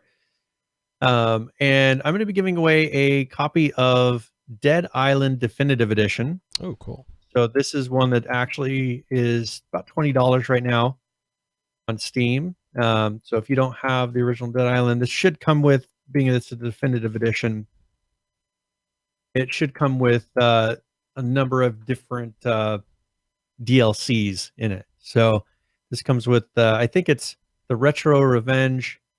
I think Retro Revenge and Riptide, I think, come with it as well. So I don't know.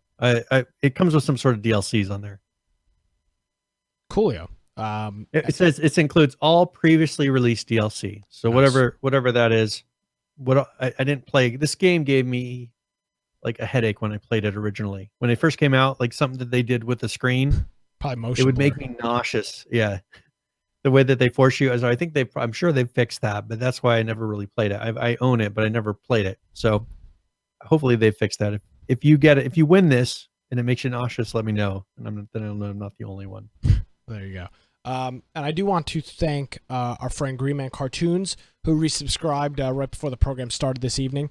Thank you very much, Green Man. And if you want to support the program, there's a couple ways to do that. One of them is a Twitch Prime subscription, or just a regular Twitch subscription. So you can go ahead and do that. Real quick, we've got a quick 7 days, update, and they've got their forum posts are still incredibly long. But the one here is Alpha 17B build 208, and there's a couple things on here that are interesting. There's a lot of changes, but the couple things that they added is that wood bars can be upgraded to iron bars. They've added pink dye. They've added ammo piles, wall hung sink, so like a sink that hangs on a wall. The battery banks can be crafted with the T5. I don't know what the T5 is. That a weapon? Is that a tool or something? Okay, so I think that's in science. If you put 5 points into the main science category, okay, that makes sense. I think that's what they're saying. The sleeper vultures will wander at 40% of their normal height, which the vultures typically would fly way high up, so they'll probably be a little bit lower now. And then added a new gas_station 9 to random generation. That is the kind of stuff that they've got to clean up, because the game is riddled with locations. Every time you do a quest, that's the name of the quest. Like white_house 3 or gray_trailer 9. Put a goddamn name on your friendly name on your objects. I mean, it's unacceptable. Just being lazy. It's unacceptable. They just haven't added the variable into there yet to say, okay, when it's this gas station 9, put this text in there nicely. There's no excuse for that. That is just pure. I'd hate to say this, but it's pure laziness. It's trivial. Every other object in the game does that. The thing is not called stone_axe. It's called the stone axe. Yeah. That is sloppiness to me, and I don't like that. Well, I mean, that part of the issue is they're taking on a task and they're not completing it totally, because if you do this on a regular basis in game development, you'll have so many little holes. The thing is, once you start something, you have to finish it, because if you leave a lot of things like that where there's loose ends, someone playing the game and going to a very random point, they're going to find something that I forgot to finish that. Here's my concern with it, and I do a lot of this in my job, and it's due to the resources I've got to work with. We get a lot of things to 80%, and that last 20% is tough. The concern I have with things like this is that more pressing issues come up, and then the game ends up releasing with things like that because there's just not enough time to get to it, and it's so little of a priority that it never gets done. And you've got to be concerned with that stuff. Now, is it a big deal? No, it's not a big deal at all. But it's just sloppy, man. Kind of shows you behind the scenes what's going on, though, is my concern. Yeah, like the fact that Arc is still shootergame.exe bothers me. I don't know why it bothers me, but it does. It bothers me when I look at my resource list. They never bothered to change. Well, there was clearly a reason that they changed. Must have been a reason they didn't change it later on. Something already must have been baked in. It would have been a problem. But that was sloppiness at the beginning that caused them to now, with the released version of their game, it's still called shootergame.exe. And it's that sloppiness that can be, as you said, Brian, can just leave little holes everywhere. Then you find all these bugs later because we didn't finish that. We didn't finish this. So I'm not griping at them over that. Stuff like that pisses me off. Yeah. So there you go. They've added a whole most bunch of those other issues that we mentioned last time, the ones that are still a problem are pretty much still a problem. They haven't fixed those in this latest release. With the auger sound. The auger sound's my favorite. The floating POIs. Which did we talk about what happened when we stepped on a floating POI? Oh, it collapses. Yes, block by block. Yeah, it's pretty. So we went up to we were going to go loot this. We found this giant apartment complex, and we were going to go loot it. And so I don't remember if it was Saul or if it was Green Man who jumped up there to go run in and start looting. And then we noticed it started to crumble. The whole thing just fell. We watched it, and it turned into a big pile of rubble in front of us. The whole apartment complex. So learn something new every day. Yeah. All right, let's see here. I'm looking. There's a lot of videos. What about Arc? Arc's got a couple updates. Since we were talking about all right. them. So one thing is they did put an article here saying pretty much what's next for some of the building system and things like that inside of Arc. Structures Plus is kind of one of their official mods now. Mm-hmm. And so what they're actually doing is pulling a lot of the features because that mod was made so well. They're pulling in a lot of the features from S Plus into the base game. So rather than you needing the actual mod on the servers for those particular functions, because the official servers didn't have that mod. Yeah. But in most private servers are running the Structures Plus mod now. And so they're starting to implement those into official servers, and they're trying to do it in a way that won't destroy the existing bases. So they'll be putting that in there to where Structures Plus will be very much kind of the standard going forward. And I don't know if you've had a chance to really play with Structures Plus, but I have not. No. It adds a lot of convenience features as far as you could pick a wall back up. If you place a wall, you can pick it back up within a timer. So it'll do like a 20-second timer once you place it and be like, oh, whoops, I didn't mean to place it there. You can pick it right back up and it'll go into your inventory. You can do things where, certain things will automatically, like torches. You could have a thing if you wanted for your server to not make people put wood inside of torches and things like that. You could have it to where torches are always on. Yeah. Things like that. Or they'll turn on at night and they'll go off during the day automatically. Just stuff like that. I mean, there's a lot of convenience in it. And they've got a couple updates here. The first one, we just don't have time to go through. It's 287.110, and they did changes to a whole bunch of dinosaurs, the Magnamar, the changes to the corrupt dinos, Titans, the Desert Titans, the Forest Titans, crashes. This is a very long patch. Yeah. Normally their patches aren't this long. They're little things like 287.112, which quote, fixed bug with private servers on December 1st. No, that's their typical update. And then the one that you're talking about, which was today, is the structure, some of the Structures Plus integration, some changes with the mech localizations, and then a couple of other things. So server wide, I mean, so for instance, the thing that they changed immediately was you can now pick up the structures with 30 seconds. Yep. So that is across all of ARC now, regardless, that is a feature, and that is from the Structures Plus. Yeah. Now it says it can't do with everything. They do have a little list here of certain things you cannot pick up, and I don't know the reasoning behind that. But there are certain items that they're saying you cannot do that too. The big thing is walls, I think. People place the wall on the wrong side, stuff like that, or it's facing the wrong direction, exactly. to where you that doesn't look right, and so then you got to destroy it. It's a pain in the ass. So that's good to see that they're and this is ARC has done a magnificent job at taking third-party mods that added simple things to their game and really kind of bringing that stuff to light. Embracing it. Yeah, absolutely. Embracing it. What was that? Primitive Plus was a mod. Structures Plus was a mod. And Primitive Plus is a full-on game mode now. And now the Structures Plus is going to do some other cool things. So it's nice. Because there's a lot of people that don't want all that futuristic stuff. They want that original feeling of ARC. I don't.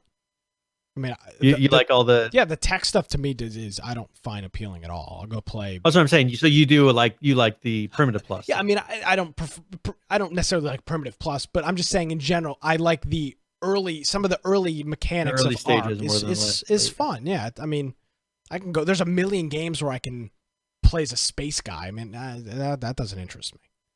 Now, one thing that they have done is really improve performance, because for instance, on our server, our infection server, we are running 5 or 4. We're running 5 ARC instances on it at once, and they're running perfectly. Nice. So because we've got 24 cores, they spread them out properly to where we're able to do that, and it's not having any kind of hitches with 5 instances of different maps going at the same time. And Jay Delores, that's what they've done a good job. And Jay Delores reminding that 2 maps are pretty much fan made. Yeah, they are. I mean, there were mods that they took. Ragnarok was fan made, and there was another one. I'm trying to remember the name off the top of my head. I can't remember the other one right now. So that's super cool to see. The center, is that? I think the it other is the center. The center was the other fan made one. Yeah. So that people are really played. That's super cool. So they've done a good job, and that's going to be they're going to have to do that going forward. I mean, they've created the base structure, and now it seems like they're really starting to support mods. And I think that is what will, since they're not coming out with any official things after this, that's what's going to keep selling copies of their game, is if they keep embracing and supporting their game and keeping it stable to work. And if maybe as they find mods that are really popular like this, integrating them into the base game.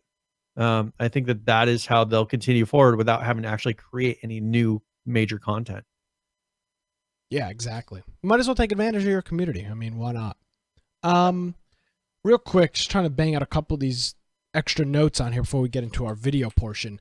SCUM has got a couple of updates here. They've got a work in progress of some things that they're working on. Vehicles. Now this is for their first iteration of the vehicles. I love what they say. The ability to enter/exit the vehicle, and either be a driver or a passenger. So the ability to get in or out of your vehicle, the ability to store things, to have an inventory, get rid of the vehicle, destroy it, run people over with the vehicles, basic vehicle sounds, things that they say will probably not be available in the first iteration, which I would say is probably an issue. Fueling and repairs, that's odd. They'll probably just have them not run out of gas and not destroy. Well, no, it'll probably destroy, but you won't be able to repair it, which was H1Z1 never used to be able to repair, and you would just sit 5% durability vehicles littered the map, if you remember in the early days of H1Z1. I wonder if these will blow up and then disappear. Probably, but they'll never blow up because nobody wants to kill themselves, so they'll sit at 3% in a corner. So that's just one of the things that they're working on. They're working on some archery things. Yes, because it does say, the ability to destroy the vehicle will be there. Yeah. As you said, won't be able to repair. So that's kind of bizarre. They're working on some archery stuff and archery skills and they've got a couple of different charts and graphs on here showing some of the different layouts of that having to do with strength and skill level, and because they do have a very they're all about stats. they've got the most expansive stat menu I've ever seen for a game like this. It doesn't exist. I mean, literally, there's a screen that you go to in your inventory, and it's just numbers. It's just a whole screen. It's just a whole bunch of different numbers with bars. There's hundreds of them. So they've got that. And so what I think is interesting is based on your strength, that determines how long you can hold your bow back. It means power. I mean, it's crazy. Yeah, I think that's there. So one thing I really like about SCUM is they use all those numbers have meaning, and they use them well. When you first go into it and you look at that screen, you're like, oh my goodness, what is this? But once you start to play it and understand it, all those numbers matter. And so I think they did a really good job of making it relevant. And I think this is just another step doing that. Yes. So they've got that, which they're working on. Fortification is another thing that they've got listed on here.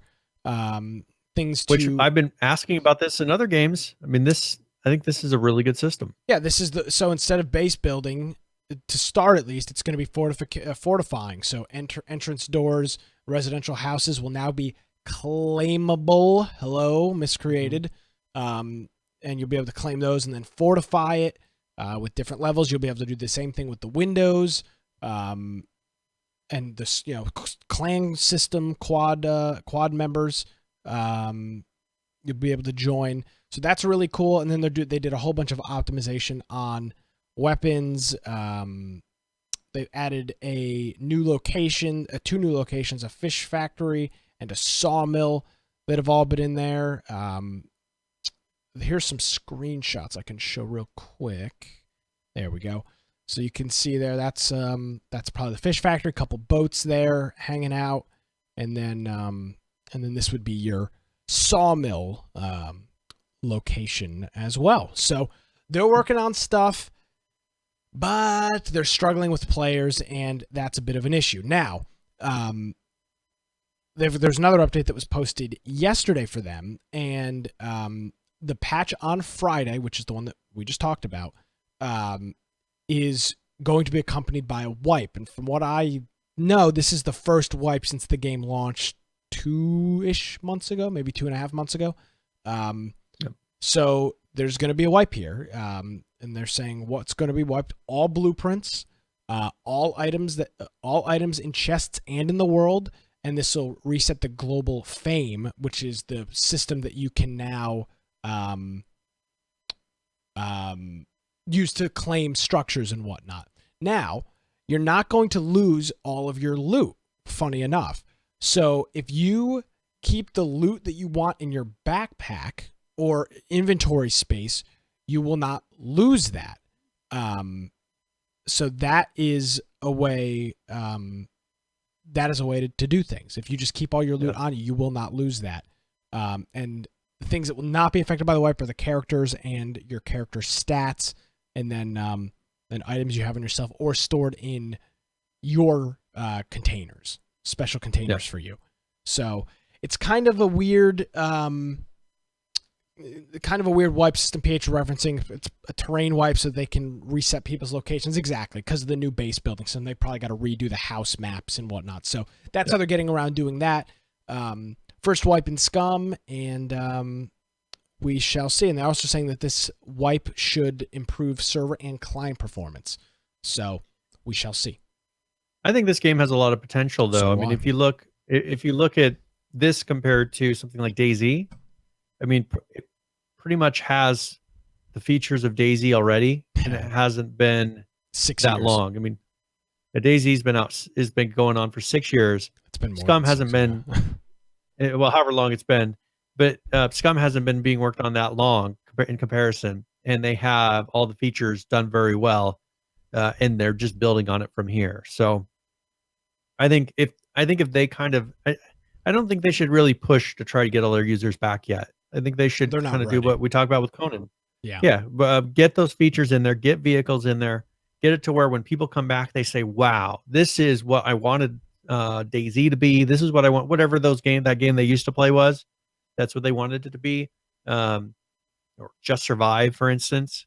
Get those features in there to where when people come back, they're impressed and they keep playing. Because the game is good. I mean, it's not.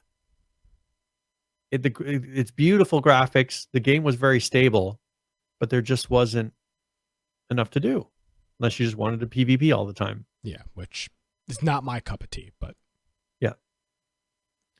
So, all right. Do you mind if we talk about Rocket League here for a little bit?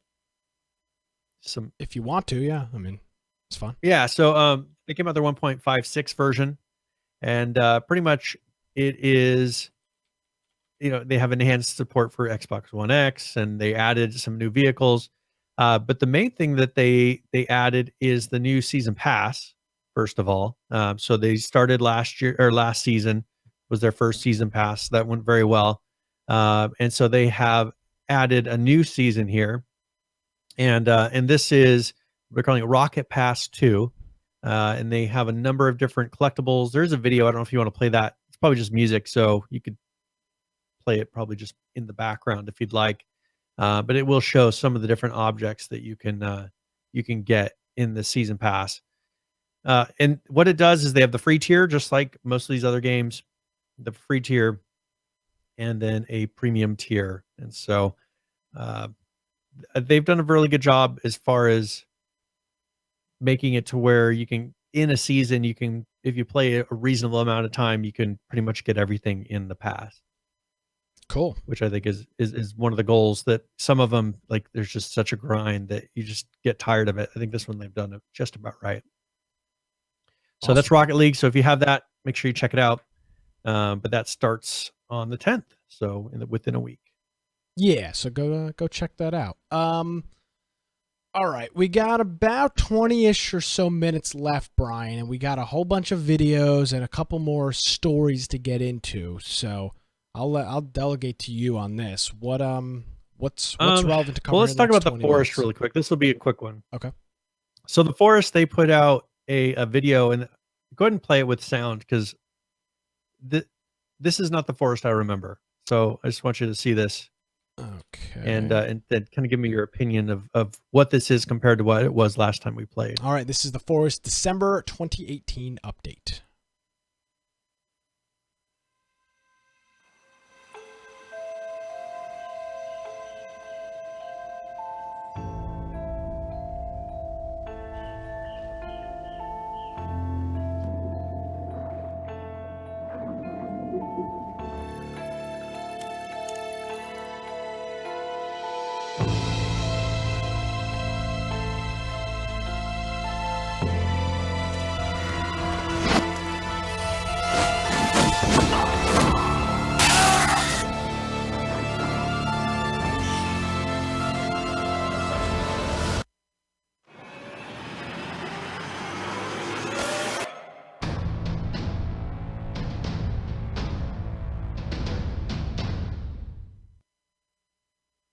Wow. Yeah. That's how you remember? I mean, no, this looked like this looks like something started like Stranger Things with these weird self-morphing creatures. Good Lord. That was actually like, that was a little scary there. Like, whoa. Yeah.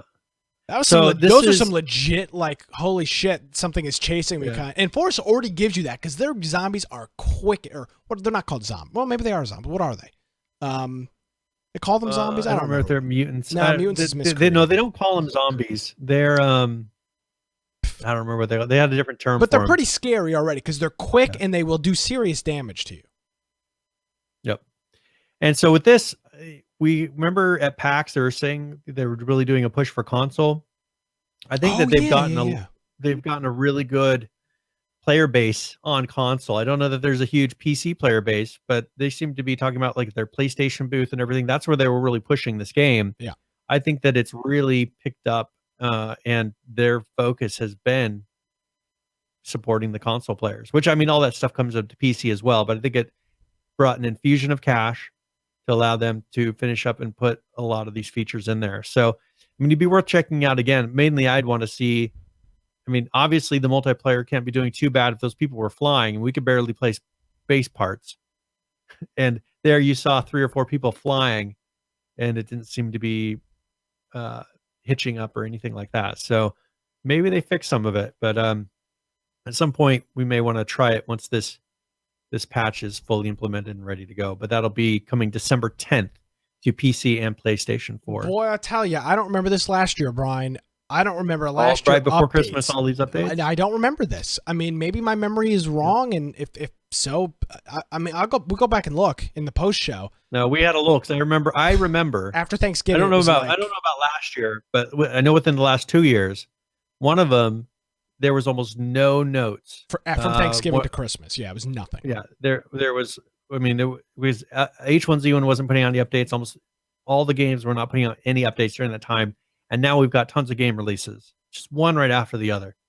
Big updates, huge content changes. It is pretty crazy. Yeah, that's a fact. All right, so that's the Forest. Do you want to talk about the Overkill Walking Dead story? Or do you want to say that for another week? It's up to you. I mean, if you want to talk about it, I'd probably rather wait till next week. Okay. Personally. Okay. So we'll do that. See if anything changes with it. Yeah, we'll have that discussion next week for people that have been following that. Yeah, because I keep hoping something changes with it. Let's talk about ROE really quick. So cool. This is Ring of Elysium.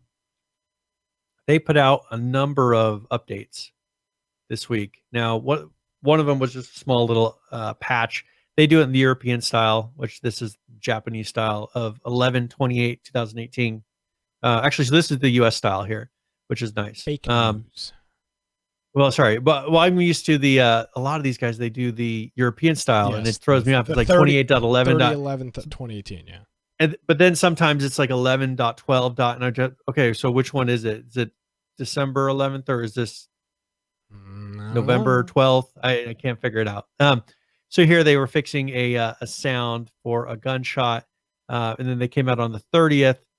So just in this past week, they had a bigger update that had. So they've added some things to the training games. So new players, solo mode, you go into a training mode. Once you finish that, then you'll be able to queue up for normal games. We did have that on that game we played on PS4. Royale. With Royale, they had a very similar thing. You go through, and it was a very nice. We didn't really mention that. They had a very good kind of a training system that makes it so for people who've never played it before or aren't used to those type of games, takes you through all the different types of movements and things you would need to do. They did some optimizations and then bugs fixes for this. But the thing that I really want to discuss is they've actually added some new characters and done real enhancements to the characters. So I think if you play this first video, this is kind of a showcase showing some of the improvements. And then there's the second video is more specific. Okay. We're talking over it. Is there audio? I'm going to plug the audio. Yeah, go ahead and play it.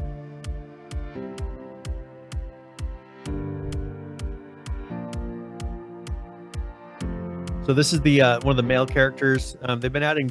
I mean, this really looks like an Overwatch character. It does. If you look at, yeah, I mean, he's kind of like the eye cover, but his name is Gavin, which if you play Red Dead Redemption, that brings up different things. And then this is their female character.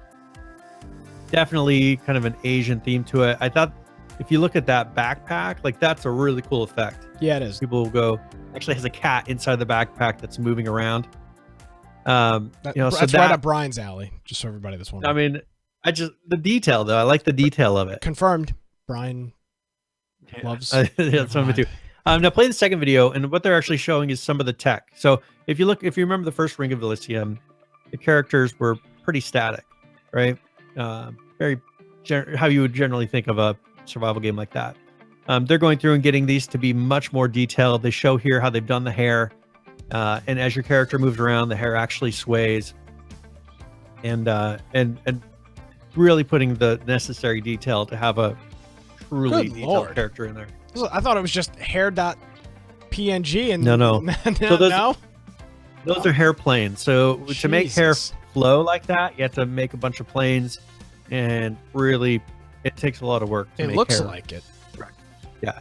So they're just showing that they went into the detail of that to make it to where you have the nice correct looking hair. There looks like there was more detail in that hair than 7 Days to Die's got in their whole game. I mean, there's more poly in that hair than any single higher structure. poly count than the total scene of a 7 Days the to Die. whole 7 Days to Die world. I mean, really, that's incredible.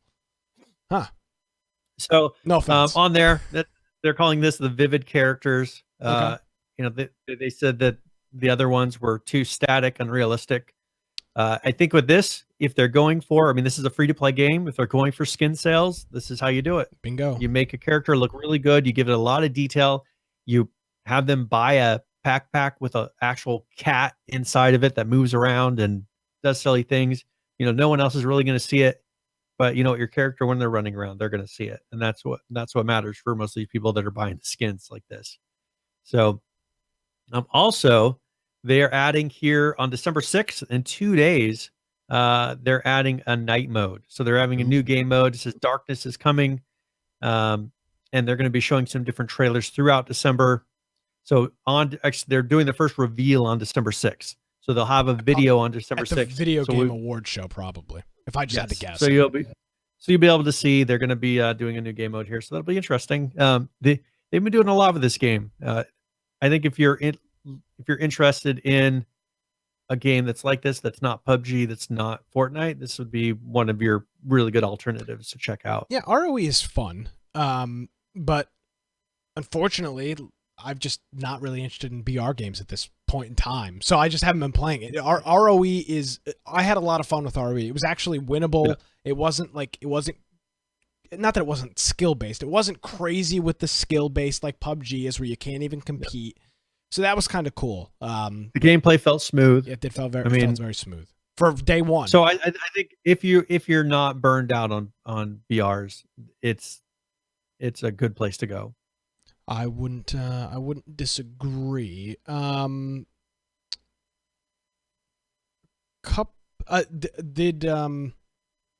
You've got Mavericks in here. Yes. And I don't know how much you can talk about with Mavericks, right? When did they release? They released their closed thing this week? Yeah, was it closed? I think you had to be a founder or whatever. No. Anybody that bought it.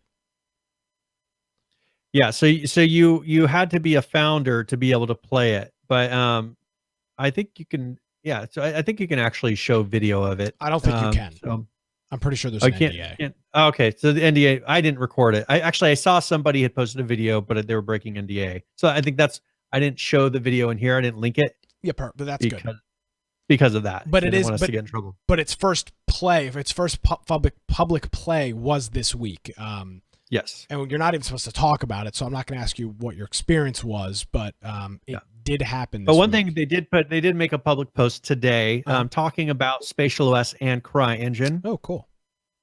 And so that's one thing is I was kind of interested in why they chose CryEngine. Of course, CryEngine does have a certain look. It's the engine that Miscreated is on. It can have a very beautiful look, has very high performance as far as rendering. And so that, of course they like it for that reason.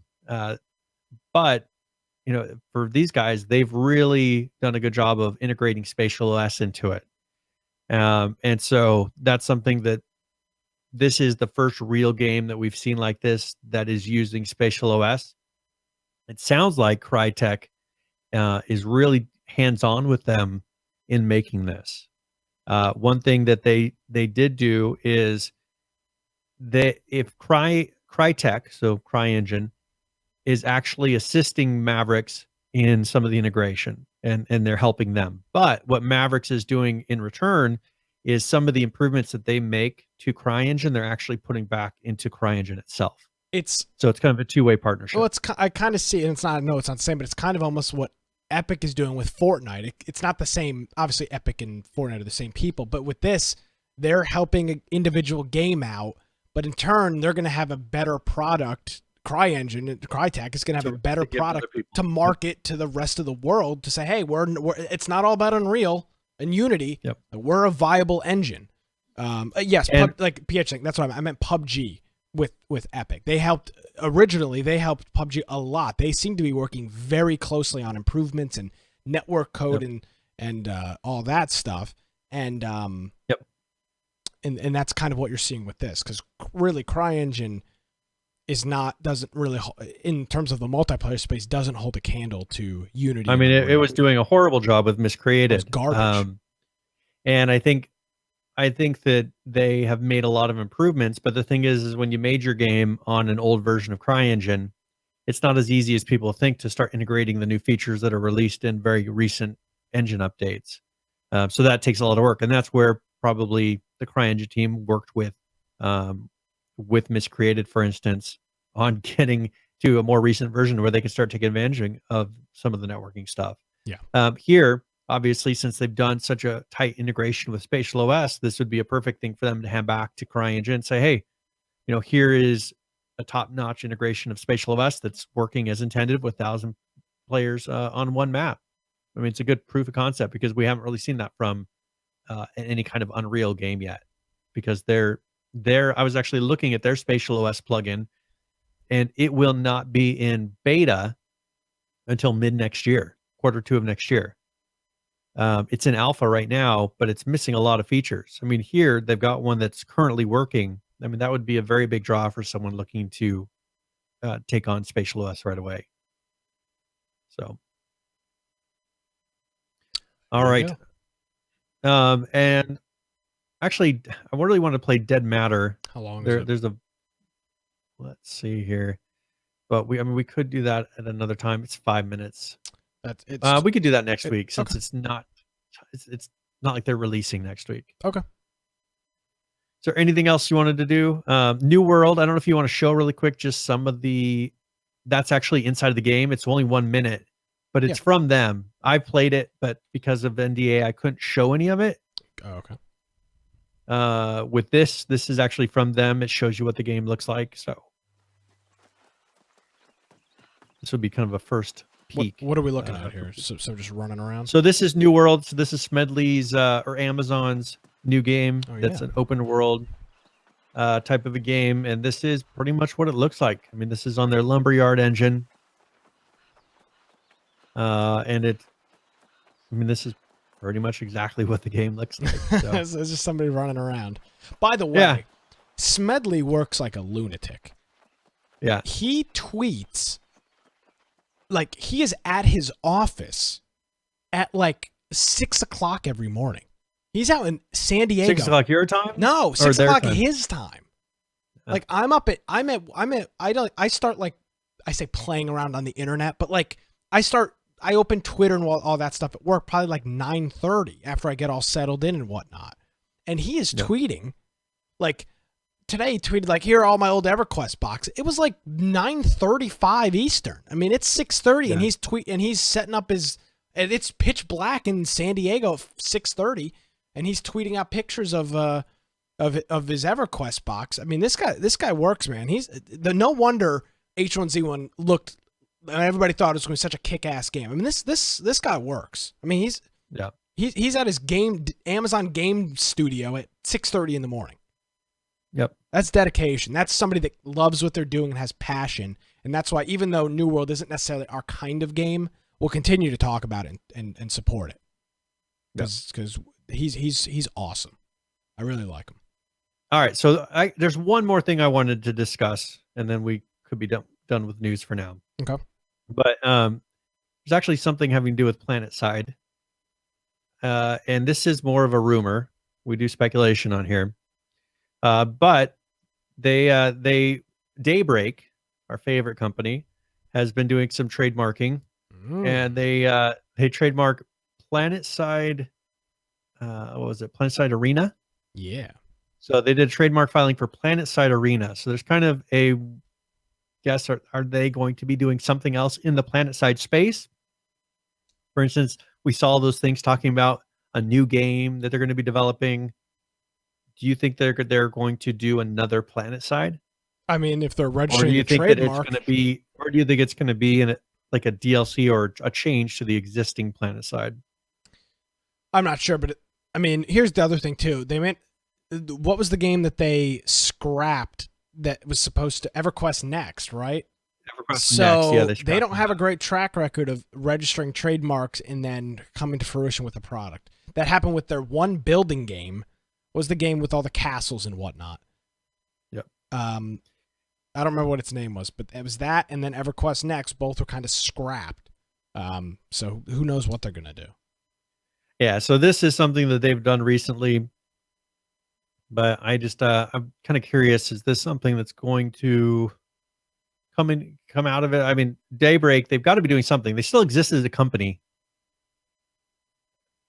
I mean, I'm assuming they're going to do something else and not just be maintaining really old games that have a very limited shelf life. Mm-hmm.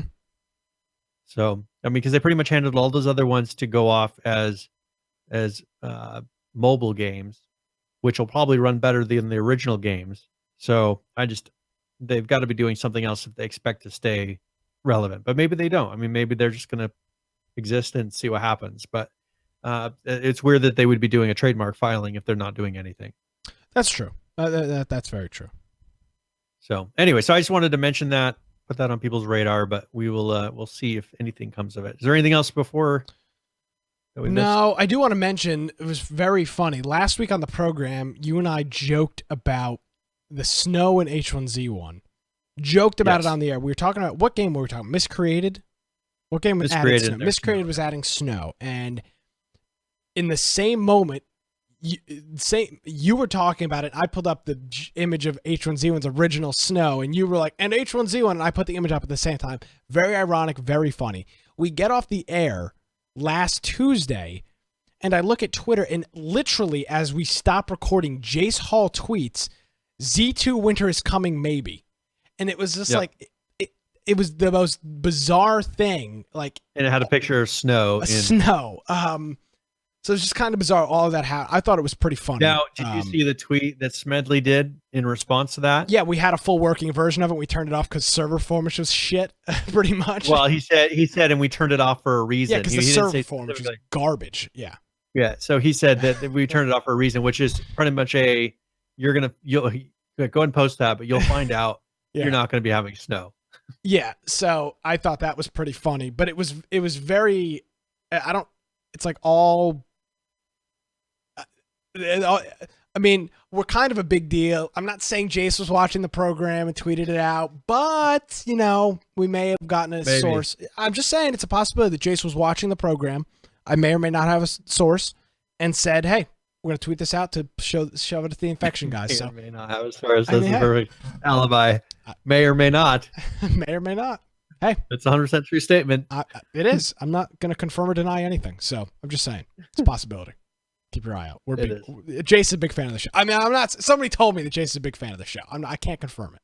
So that's what I hear. Especially last week after we ripped him to shreds for half an hour. It was great. Big fan of the program. So yeah, there you go. All right.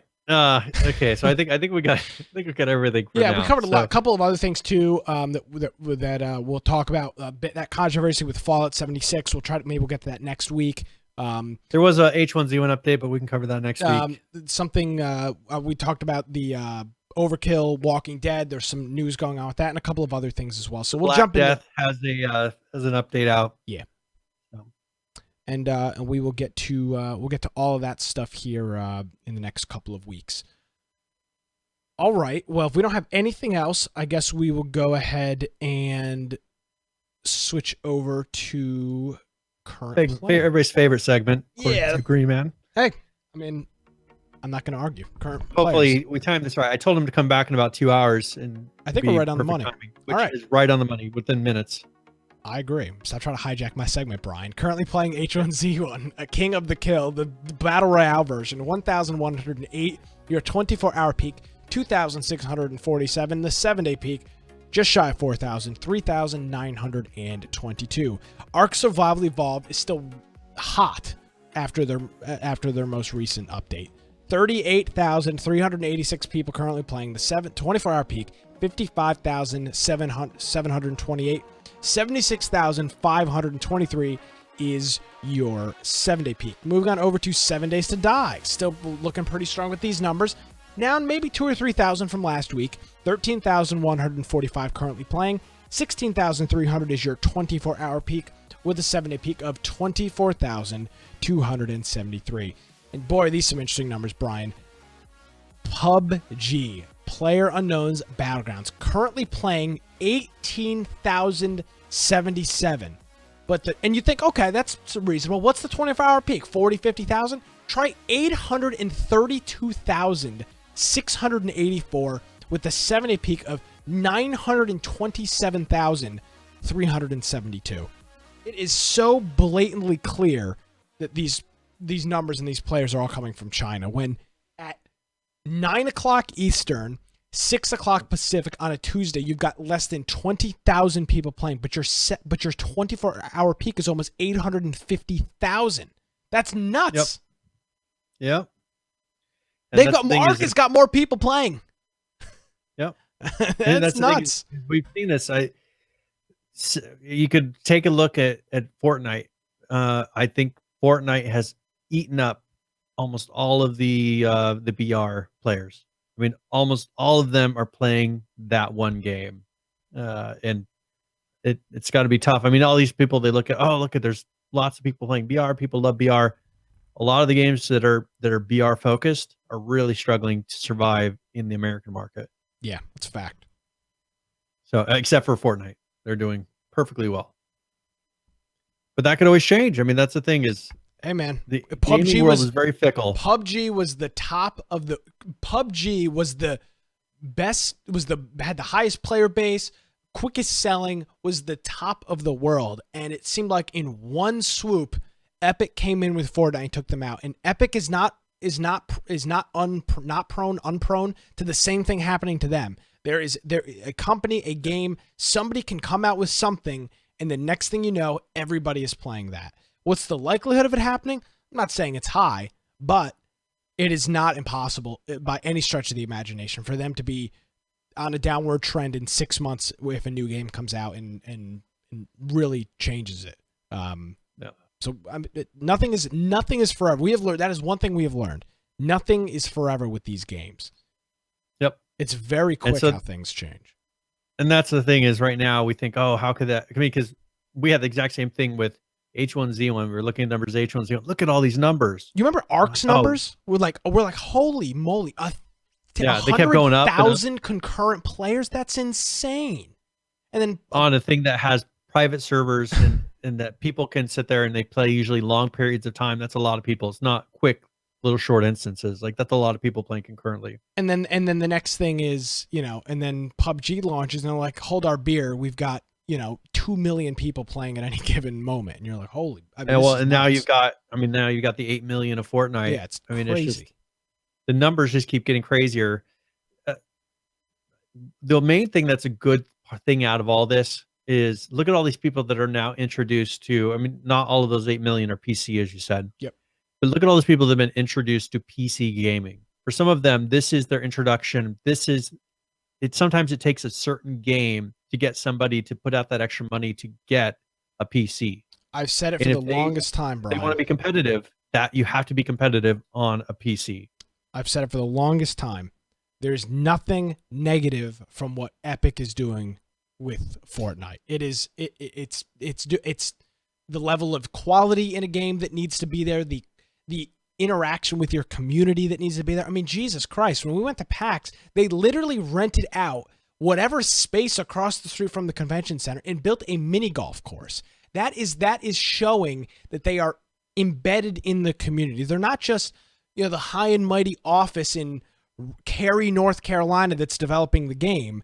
They literally rented. They had the whole building wrapped, and our buddy Lance, who works in that business, said that's $10,000 or $20,000 worth of window wrappings that they've got on this building for no reason but to just be in and support and be around their community and nothing more. They don't need to go and piss away $20,000 on a freaking Fortnite logo on a glass building, but they're embedded in the community, and they've set a standard for. If you're gonna be a trend-setting game and you're gonna be a AAA in-your-face game that's like kind of a generational thing, this is what you have to do. Minecraft did it. They started with their Minecon thing every year, where a whole bunch of people show up and talk about Minecraft. They did it. Blizzard does it with Blizzard. With the thing is, I think they BlizzardCon. almost killed the indie market, though. Honestly, I don't think they killed the indie market. I don't think they killed the indie market at all. Indie games are coming and going so fast now. Like, but that was happening beforehand. Though that was before. Yeah. This was happening. I mean, look, this was happening way before Fortnite.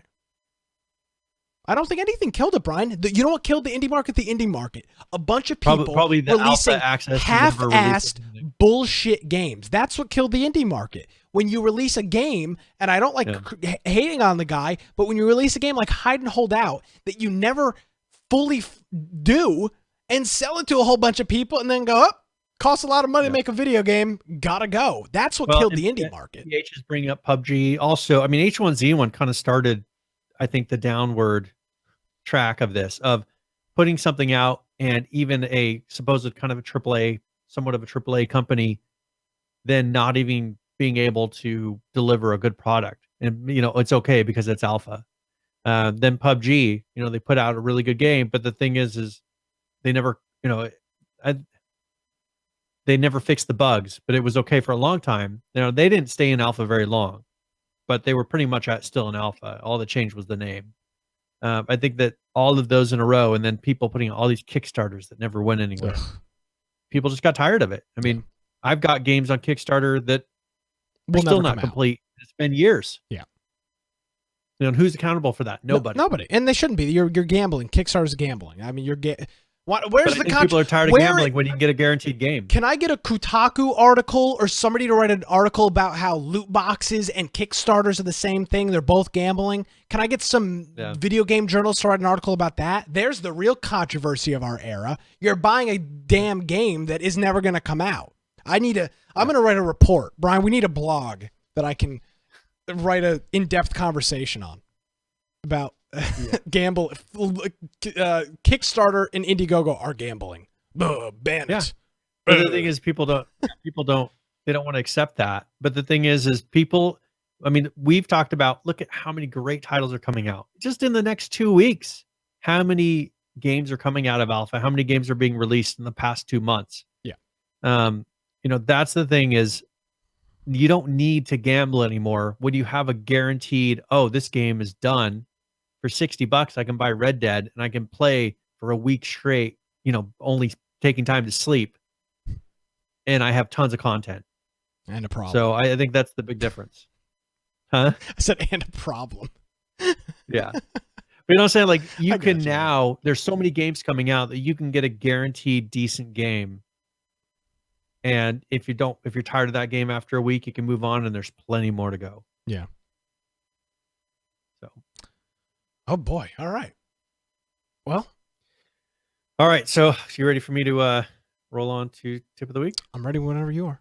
All right. So this is where either I'll give a general gaming tip or one for a specific game. And I figured this would be fun. Talk a little bit about Red Dead Redemption 2, since some of you guys are still probably playing that a bunch, since you're not crazy like me and finishing it in the first week. So this is tip of the week.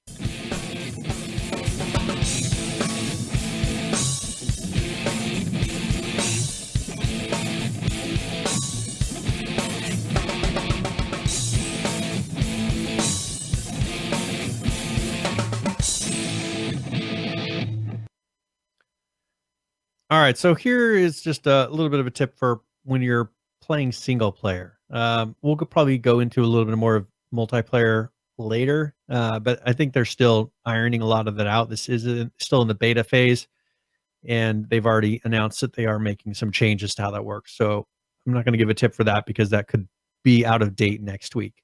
But when you're doing the single player campaign, you'll be spending a lot of time in your gang's camp. And one of the first things that you need to do, this isn't something that's obviously apparent, but people that have gone through and kind of figured it out have realized that if you go to upgrade, now Dutch is the leader of the gang, and this is not a spoiler, it's in all the trailers, you'll be fine. But Dutch is the one who leads the gang, and you can actually upgrade his lodging. So his little part of the camp, you can upgrade that, costs $220 in game. And if you do that, it causes the rest of your gang to contribute more towards the general fund. So if you don't do that, they'll contribute less. The general fund lets you buy different upgrades to your camp. But if you do that one first, it'll make it so that everyone else starts to contribute more, and then you'll have more funds to be able to purchase the upgrades more quickly through the camp. So make sure you do that first. That'll then cause it to where you can do all the rest of the upgrades more quickly. And it also will upgrade your honor ranking. So that is something that that just doing upgrades in general in your camp will upgrade your honor ranking. So if you're looking to do that, that is a good way to do it. So hopefully that helps you. I'm trying not to give too many other tips because I don't want to give any spoilers, and there's plenty of spoilers to give in Red Dead. So that is tip of the week. Alrighty. Thank you very much for that, Brian. Appreciate it as always. Yes. All right. So we ready for this giveaway? Yes, sir. All right, Jay Delori, congratulations. Yes. I will send you. He has won the definitive edition, and I'll send you a link for that so you can redeem it of Dead Island. Yes. Congratulations for that. And again, if you are interested, listening to this after the fact and are interested in a Realm Royale PS4 key for North and South America, get in touch with me on Discord or Twitter. And if we've got any keys, we'll hand them out. We've got a couple left. I'll hold on to for a couple days and see if we can't get rid of. And there we go. That's what we'll do. And again, I want to thank Josh over at High Res for, like, I literally tweeted him, was like, hey, would love a couple keys, and instantly a DM with keys. So we appreciate that. We really do. Very good. And that also. All right. Is there anything else? I have one quick thing. Is there anything? No, there is. It reminded me because I was going through our DMs. I'm not trying to toot our own horn, but do you remember we were like, man, we would love some PUBG keys, and literally Brandon sent us like 80 keys for the game. Yep. Like 80, like 2.5 Google Doc sheets worth of keys. It was I was like, wow, that was pretty nuts. I don't know why I brought that up, but I was like, hey, we're kind of a trendsetter. And with that, before he released, he would watch our podcast. So, I mean, not going to say that he got any inspiration from our podcast. I mean, I'm not gonna say that, but I'm not gonna, All right, Brian. Yeah, who knows? Get us out of here. Hey, if you want to find me at Voice of Computer on Twitter, of course, you can also check out my blog, biteoftech.com. Make sure you go to our website, infectionpodcast.com. Go and join our Steam group if you'd like to get notifications of our live show. You can go and follow us on YouTube, our Twitch channel. Also, we'll get all our audio forms on there, a lot of different platforms you can go check out. And then you can go and see all the show notes. So there's some things that we kind of skimmed over this time. So if you're interested in any of those, go check out the show notes. And we have them for every single episode that we've ever done. So thank you very much for hanging out with us. Yes, and a big shout out to Brian for compiling all of the notes. Appreciate it as always. Keeping us on a straight path here while we do the program and get everything done. Thank you, Brian. And I will not see you on Friday, but I'm hoping to see everybody else for Left 4 Dead 2. We're playing that for our Infection Game of the Week, 8 p.m. Eastern in our Discord. Everybody's got Left 4 Dead. You probably got to install it. I don't have it installed, so get that installed, and we'll find some game modes to play. I think you can do a 4v4. I think you can do 8 players. You can do the 4 monsters. There's servers that have, there's like modded servers that allow. But there's the one survivor versus the zombie modes, and then that's 4v4 that you can play. So we'll get into that on Friday night. And then we'll be back, I guess, next Tuesday for another episode. So stay tuned for all of that. And you can follow me on Twitter at Nicholas M. Craig, and you get all the information there. You can follow the Infection Podcast on Twitter at InfectionCast, and of course, visit our website, infectionpodcast.com. Ladies and gentlemen, thank you so much for joining us for another episode of the show. We'll see you next week. Have a good one, everybody.